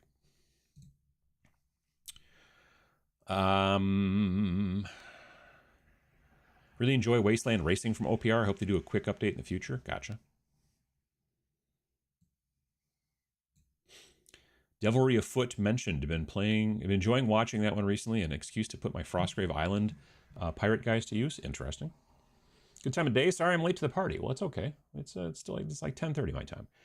My calendar didn't have this one down as every other Sunday. Did the conventions change the timetable? Very possibly. It happens. In 2 weeks, the next show, I'll be at Dragonfall. So I either need to figure out a way to do the show from Dragonfall on Sunday morning, which seems slightly unlikely, or the other option would be to push it one more week, but then I'll be at VinceyCon. So if I do it there, I'd be doing it from Vince's house. So Vince would be there, Natch, and Sam, and Ninjon, and Miniac, potentially. So I don't know. We'll see how that goes. I'm not sure which way we're going to go on that. Found a game called Ark World at a local store and picked up a starting warband because it reminded me of a video game I used to play. I've heard of Ark World, yep. Any thoughts on Moonstone as entry-level game? I don't know much about Moonstone, but I know that they were running it. They're running demos of it at TMX, the Tabletop Minions Expo, the little convention that I run here in town, back in June, and they always had like a full table. So yeah, like I get a vague idea. I know it's skirmish. I know it's kind of fantasy-ish. You know what I mean? It's definitely not like sci-fi grimdark for sure. So there's that. But I don't know a ton about it, unfortunately. Let's see. Algorithms for games are interesting, but if you definitely have to tweak combo points, ability with ability is strong cost, which means that the algo can become really complicated. Absolutely. Yeah. That's why, again, a little bit of simplification can help in some of those situations too. Don't have print options yet, says Param, who works for the company, works for OPR. So you just FYI. Here's the thing. If I can give a piece of advice, I was astounded by how many people buy the the print version of the games that Vince and I make. When we were first initially looking at Rain and Hell and going to go through Wargame Vault, I was like, it's extra work to have to lay it out so that it works in print. And there's there's proofing that has to happen and all this kind of stuff. Like when we do Snarl, the zine, the company that we work with, Wargame Vault, cannot print a zine. They can't print just a normal fold it in half staple. The thing they used to have, it's called saddle stitch. They used to have a machine that could do saddle stitch, but evidently they're super fidgety and weird and they break frequently, so they got rid of it. And so this company can't do saddle stitch anymore. They can do perfect bound, which is what these books are. They're called perfect bound, and it's basically, it's what do you call this? It's like flat, it's glued, and it's a soft cover. They can also do hard covers as well, but the hard covers are a bit more expensive than we wanted to go with. We still haven't made a game that's more than $20 printed, and so we want to keep doing that for the most part. So, what was my point? Oh, so anyway, those we just send as a PDF, and you can print it yourself or take it to your local Kinko's or whatever. And just doing PDF only, super fast. Like you just lay it out, you upload it, you could immediately start selling it. With the print stuff, you have to have all these certain margins and follow all these certain things and do all this stuff, and then you have to get a copy, and they have to print a copy and send it to you, and you have to okay it before you can actually put it up for sale, and it takes longer. So we were like, well, that's all right, fine, we'll do it. Rather than just, because I was just like, I like PDFs a lot. I have an iPad and I put tons and tons of games on it in PDF format. I am astounded by the amount of people that buy the print version. Because again, the print version is usually $5 more expensive or something like that, right? And so, but it's so my point is that a print version of OPR might be something to think about. And if you guys go not print on demand, and you actually go through like regular channels and get into distribution, that's a totally different thing. But we've kicked around trying to figure out how to get into distribution, and we kind of don't want to go down that road. We just kind of like, being able to sell through Wargame Vault. I think if you guys could figure out a thing through Wargame Vault, then that'd be awesome. But that's just my opinion, as it were. I love the Blackstone Fortress AI. It was well done. Nice. OPR solo rules are available to download for Grimdark Future and Grimdark Future Firefight. Nice. I thought I'd heard that, but I haven't. Will there be Death Wizards merch in the future? There will. I have been working on shirts and stuff, and then I had to travel and back and forth. But yeah, I've gotten.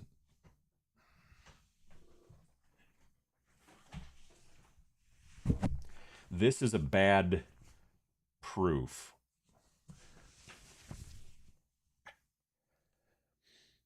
So honestly, it looks fine on the screen, but it doesn't look good in person. And it's very rubbery. And so there's two different types of direct-to-garment printing that we can do through the company that we work with, which is called Fourth Wall. And the reason I always do proofs before putting them up for sale is because of this. This is nearly bulletproof. If you wear this on a warm day, you're going to sweat to death, but just right in your chest area. So I'm trying to fix that stuff and everything. But this is a proof but this is one of the designs. So yeah, it's in progress.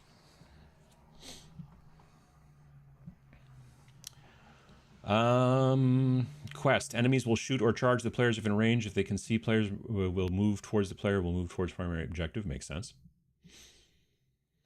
Big Hank Cowbell. I mean, that's basically the case.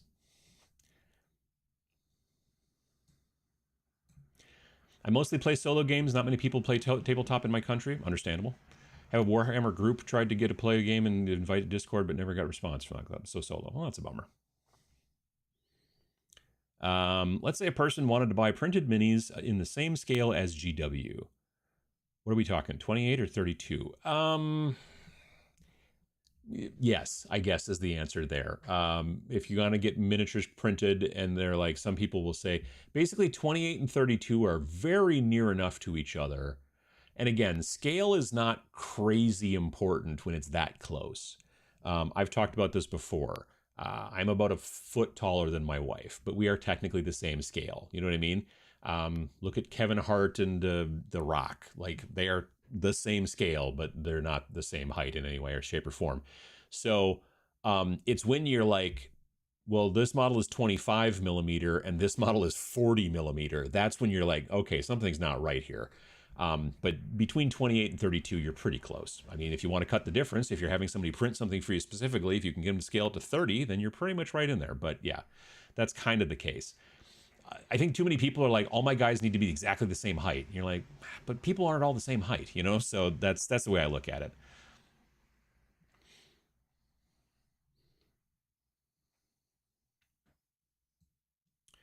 Let's see here.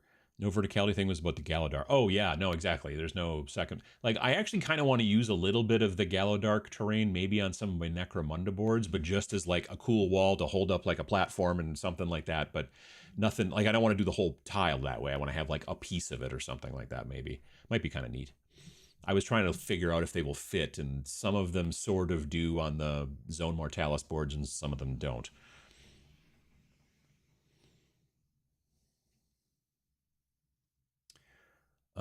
Let's see here. People need to rein in the urge to turn one-page rules into 37-page rules, but only the exact 37 pages that I personally want. Yeah, no, I get it. Wargames Atlantic is going to be putting out plastic miniatures for the Expanse RPG as soon as... Oh, that's really cool. Nice. Huh. Like, I don't know if they'll play the Expanse RPG, but I could see, like, if the models are cool, using those models in all kinds of other games, because the Expanse, my wife used to watch that. It was pretty cool. But they're definitely, you just got, like, a pretty sci-fi vibe, you know? Trench maggots? Oh, geez. Oh, yeah.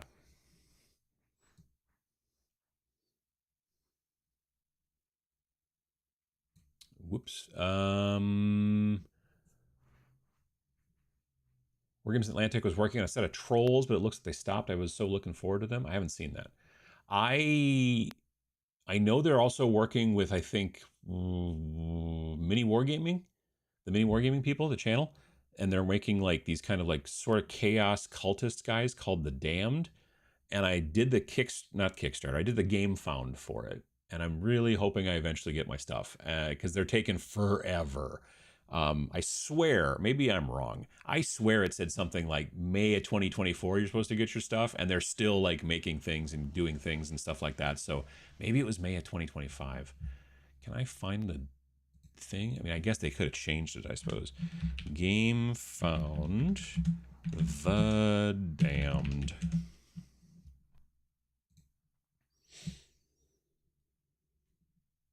And I don't know. Well, where's my mouse? Come on, there we go. View original campaign.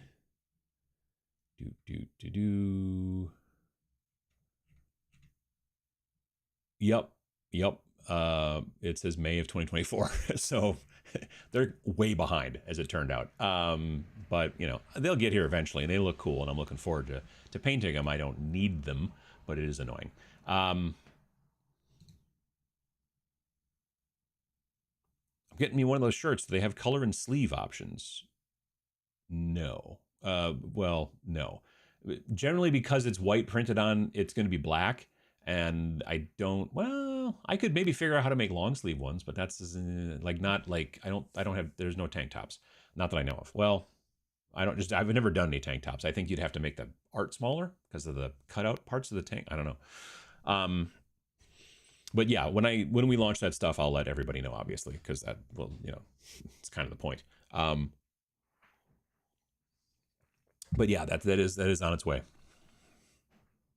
Hi, Uncle Adam. I love your videos. You inspire me to keep on hobbying. Well, good to hear, Sam. I hope it keeps helping. Take PDF to the print shop. A5 spiral bound for those in the gaming table. Perfect. Have done it with all the Snarling Badger titles. Yeah, I wish that they did spiral bound direct from the company, from Wargame Vault, and I don't think that they do. Maybe they used to. I know that they definitely, the saddle stitch, they don't do it anymore. And you can use a normal stapler if you get a long one, but if you're super fancy like me, which is to say, dumb. Where is it? Then you get one of these staplers. So this is a stapler that allows you to staple, books and stuff real simple, or zines. You could take like a piece of paper, like here's an 8.5 by 11 piece of paper, right? And then you fold it in half, and then you put it in the right spot, and you staple it and everything. Like you can fit like a lot of stuff in there, which is nice. These are not crazy expensive. I think I paid $35 for this. But if you're gonna like print one zine, it doesn't make a lot of sense. Rex, get off of there. Come on. Jeez. Come on. You weigh so much. How is that? He loves to jump on stuff that it doesn't look like he should be able to physically get on top of, and then sometimes he knocks stuff off. Anyway, that was Rex. Now he's in the window. You can't see him. Jesus. And there's stuff in the way, and I had to pick him up with one arm. He's fine. All right. Let me see. Where are we at? Okay.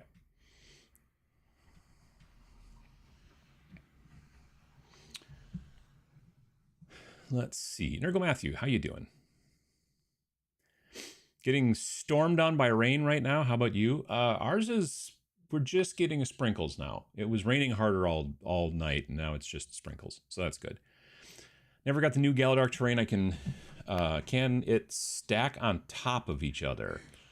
Not directly. It is not designed to do that. You could figure it out probably, like, but not. It's not really designed to do that.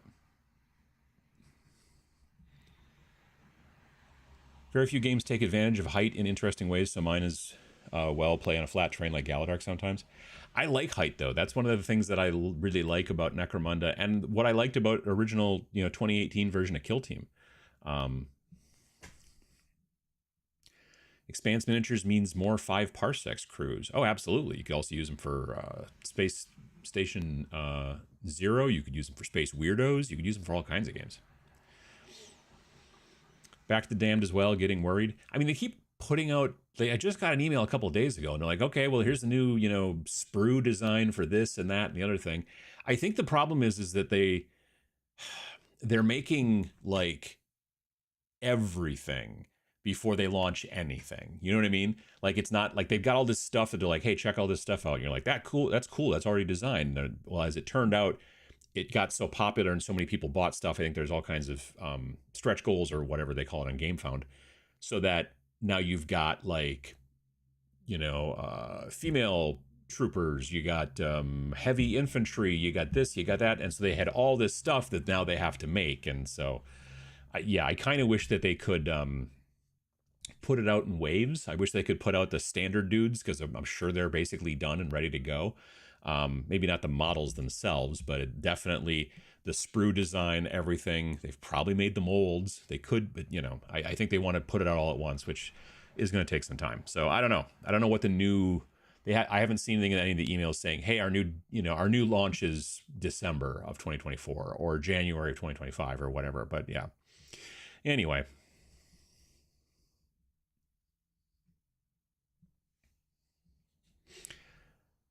The inverse facepalm of a tape to the head with the manual is very different between a printed manual and an iPad.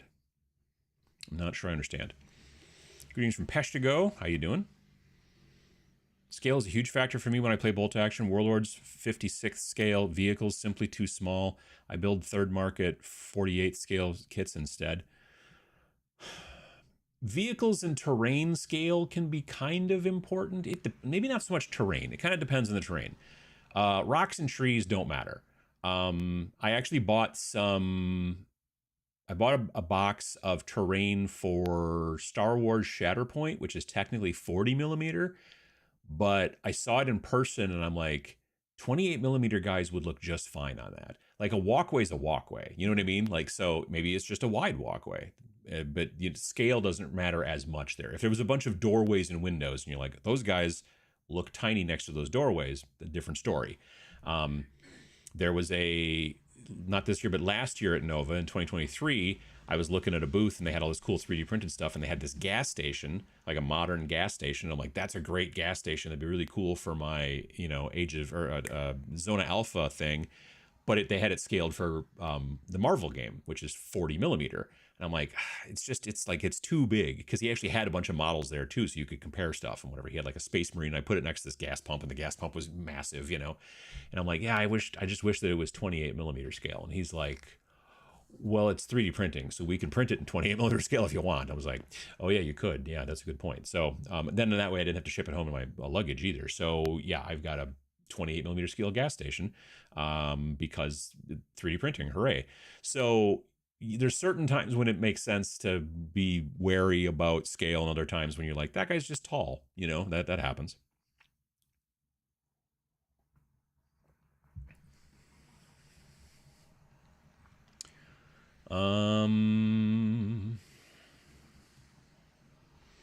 Wargames Atlantic is doing a ton of stuff right now. They've been converting a lot of their digital stuff to plastics, and they're working with other STL makers to do the same. Seems busy. Oh yeah, no, they're definitely busy. What do you think of the generic nature of OPR games? Their games so often feel like they're trying to include things from other games that they lack their own vision, in my opinion. I mean, I think that there's nothing wrong with that. Not every game needs to have deep lore. Some people just want to play fun games. Some people want to take the lore from game A and bring it into a game B where they like the rules better. Like if you want to bring in like, oh, I've got this special group of blood angels, yada, yada, blah, blah, blah. Just play them with rules that are easier to get a handle on. You know what I mean? Lore is interchangeable.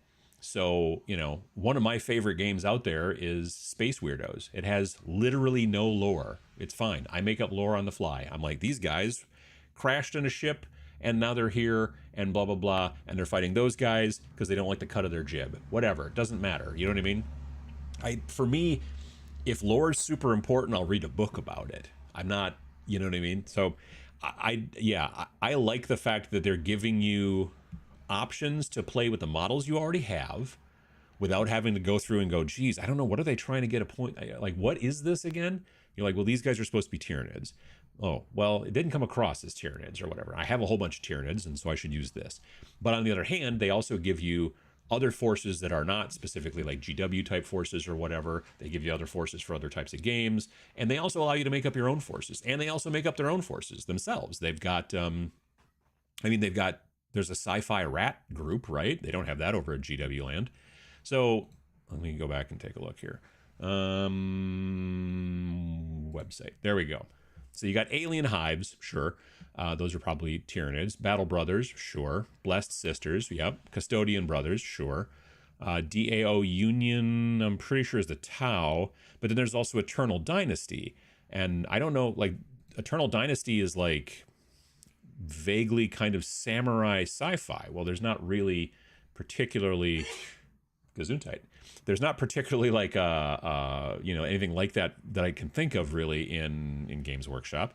Gangs of New Eden are heading into like kind of Necromunda stuff, so you could use almost like Necromunda type models in OPR, which I think, or in Grimdark Future Firefight, which is cool. You've got Human Inquisition, you've got Infected Colonies, which is getting into like almost like zombies and stuff like that, maybe. Jackals, which are basically dog people, as far as I can tell. I would see the thing is the Jackals match their own stuff. Like they've got Jackals models, whereas, again, so they're starting to spread out into going into these other directions, which I think is smart. But I don't begrudge anyone for being like, well, look, I know you have a bunch of Space Marines and you want to play our game, then you don't have to buy any new models. It just makes sense to me. So I don't have a problem with that. Main screen. There we go.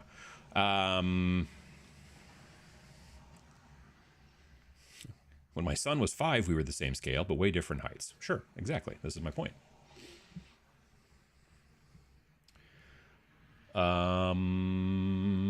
Let me see here. And then there was, Rex. Good old Rex. Cataclysmic. Well, he didn't knock anything over, so that's good. Glad you had pants on. Me too. Well, technically they're shorts, but I suggest schnauzers. They don't jump on stuff. They just act like they own everything. He is literally about the only one that jumps on stuff. Well, no, that's not true. Margot does, but never stuff we don't want her to jump on. It's fine. Like she's yeah. Generally Margot's pretty good. I swear that Rex has made Maggie. Maggie is now. She's like, I didn't know I could jump on that bookshelf, and now she does once in a while, but not too bad. But Rex is getting better. There's a lamp in the other room, which is spindly. It is not a thick, chunky, this is a thing that you should stand on type lamp. He has knocked it over 6 times trying to get on top of it. It is slender. It is the amazing thing is it has never broken. This thing has been, I've come into the room and it's been knocked over 6 times and it's never broken, which is astounding because I'm pretty sure the middle part of it is glass. I don't know how he keeps doing that. But the thing is, he hasn't done that. He hasn't tried to jump on that lamp in a while. He's got to be, he's a little bit more than 1.5 right now. So he is finally starting to calm down a bit. But when we first got him, and he is 1, he was just under 1 year old when we got him, even though they said that they thought he was 3. But the vet was like, oh no, he's not. Yeah, he was way crazier and he's better. So.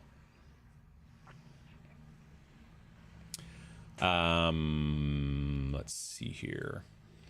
My Shih Tzu is probably the most cat-like dog I ever had. Oh yeah, my mom used to have a Shih Tzu named Rosie, and she was like a cat too, yeah. What is your main gripe around rank and flank? Is it the rules or the model count? Just vibes? Maybe this is answered in a previous stream.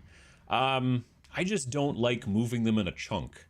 I like being able to move them separately. I don't like that just here's a thing, and the type of play where it's like, well, this part has to wheel over and do this, and then you're attacking from a flank. I don't know what it is, but I just have never. I think partially it was also back in the day when Warhammer Fantasy was like the big deal before Age of Sigmar. Everybody that I ever saw that played rank and flank always was pushing around an absolute mess. Like they would have some weird piece of plastic they found in the garbage that they would then just sort of stick. Like they never looked good. It was always just like, well, this block is too big that I'm moving, so just ignore the back half, or whatever. Like I never saw anyone who had like a good looking group of models either moving around on one of those tiles. Conflict, Last Argument of Kings, I think is very smart in that they still give you round bases and then you put them into the little shapes. I think that it's very smart now that, well, and this is not GW that's doing it, but most of the people that I see who are playing the old world are now just 3D printing a rectangle to put their pieces into, so it doesn't like, so you're not having this like weird thing that you built out of balsa wood that looks like crap. They're just like, oh, I'll just, I can do this, boop, print it out, done. And that's kind of nice too. So that's not the huge part. The more of it is just the actual gameplay I'm not big into. Excuse me. Did that game that Mini Paint Company kickstarted and all the YouTubers hyped up ever deliver? No, but. So the most recent, I was just thinking about this recently, Rivenstone is the game that you're talking about. So I did not do any ads about Rivenstone or anything like that. I was dumb enough that right towards the end, I'm like, all right, fine. And I did the Kickstarter for it because I really wanted the undead guys. And then I also ordered the dwarf guys. So they've got somebody to fight against. That was eons ago. The problem is this. Well, it's not the problem. Here's the most recent answer. They still haven't produced the stuff yet, but the most recent email I got from them, which I think was in July, was them saying another company is basically buying the game from us and they will do the production and the fulfillment. They did not say in that email who it was. If I had to guess, I would not be surprised if it was Steamforged Games, because Steamforged Games is that's kind of their thing lately a little bit. I mean, they just did it with War Machine. They didn't buy Privateer Press, but they bought War Machine, that kind of thing. And so they still haven't. I haven't gotten a new email about this since. I haven't got a new email about it since July-ish. But in theory, we still may get something. And if we do, I would be surprised if it wasn't Steamforge games that picked up the title, but we'll see. I don't know why they didn't mention it in the email, but they didn't. But Broken Anvil was the name of the company originally. Broken Anvil Miniatures, Broken Anvil Games, one of the two. Did anyone ever get that? No, they did not. They also put out a paint Kickstarter as well, which I did get. I don't know why I ordered it, but I did. It was small. It was just a group of it. And that did actually fulfill at one point. So at least they got that part out there. But the Rivenstone, which was the previous Kickstarter, that didn't actually get out.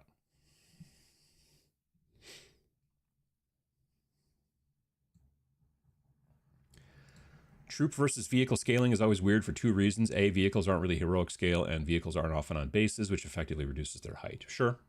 Or they are yeah, I get you. Yeah.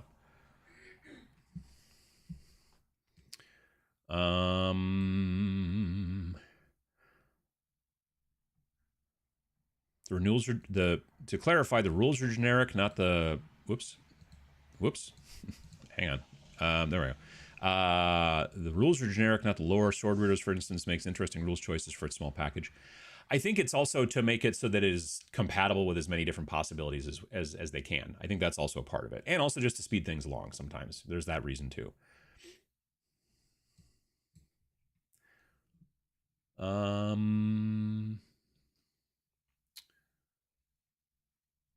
Eternal Dynasty started as Cruteless Tau, with jackals being Crute. Interesting. Jackals are Crute. Oh, huh. The OPR art is nice. This may be a dumb question, but are they officially model agnostic? I mean, sure, yeah, you can use whatever models you want.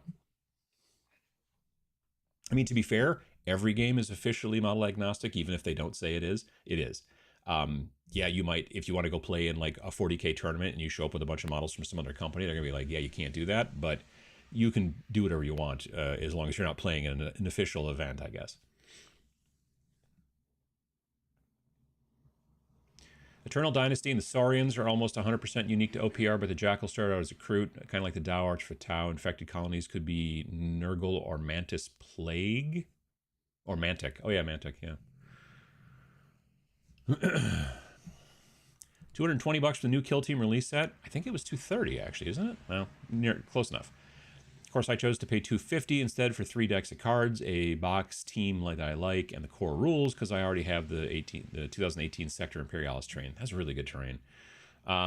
Weird video idea: how to organize your PDF collections, maximize memory. I know I'd like it. I guess I haven't looked into that. Oh gosh, it's 11. I'm sorry. Well, thanks to everybody for coming by today.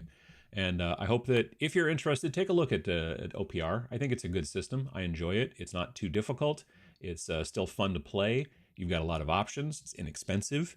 Again, this is not sponsored. I did not coordinate with the folks at all. I was literally yesterday like messing around with the army builder downstairs in the basement on a computer and trying to figure out some stuff. And then I was like, last night after dinner, I'm like, what the heck am I going to talk about tomorrow? And if you've noticed, generally the subject of the video is basically just kind of like a thing that we'll talk about. And I'll talk about whatever, obviously, but I always got to come up with a new thumbnail. So there's got to be something. So, that's kind of where we're at. So I hope you have a good rest of your day. And I hope that you have a little bit more hobby time if you get the chance. And that's cool. And, I'll be back on Twitch tomorrow night, so 7 p.m. Central Time. I'll be back on Twitch, twitch.tv/tabletop minions if you want to come by and hang out. And that's pretty much it. I hope that the rain stops soon, and I hope you have a good rest of your day and stay safe. And thanks for watching.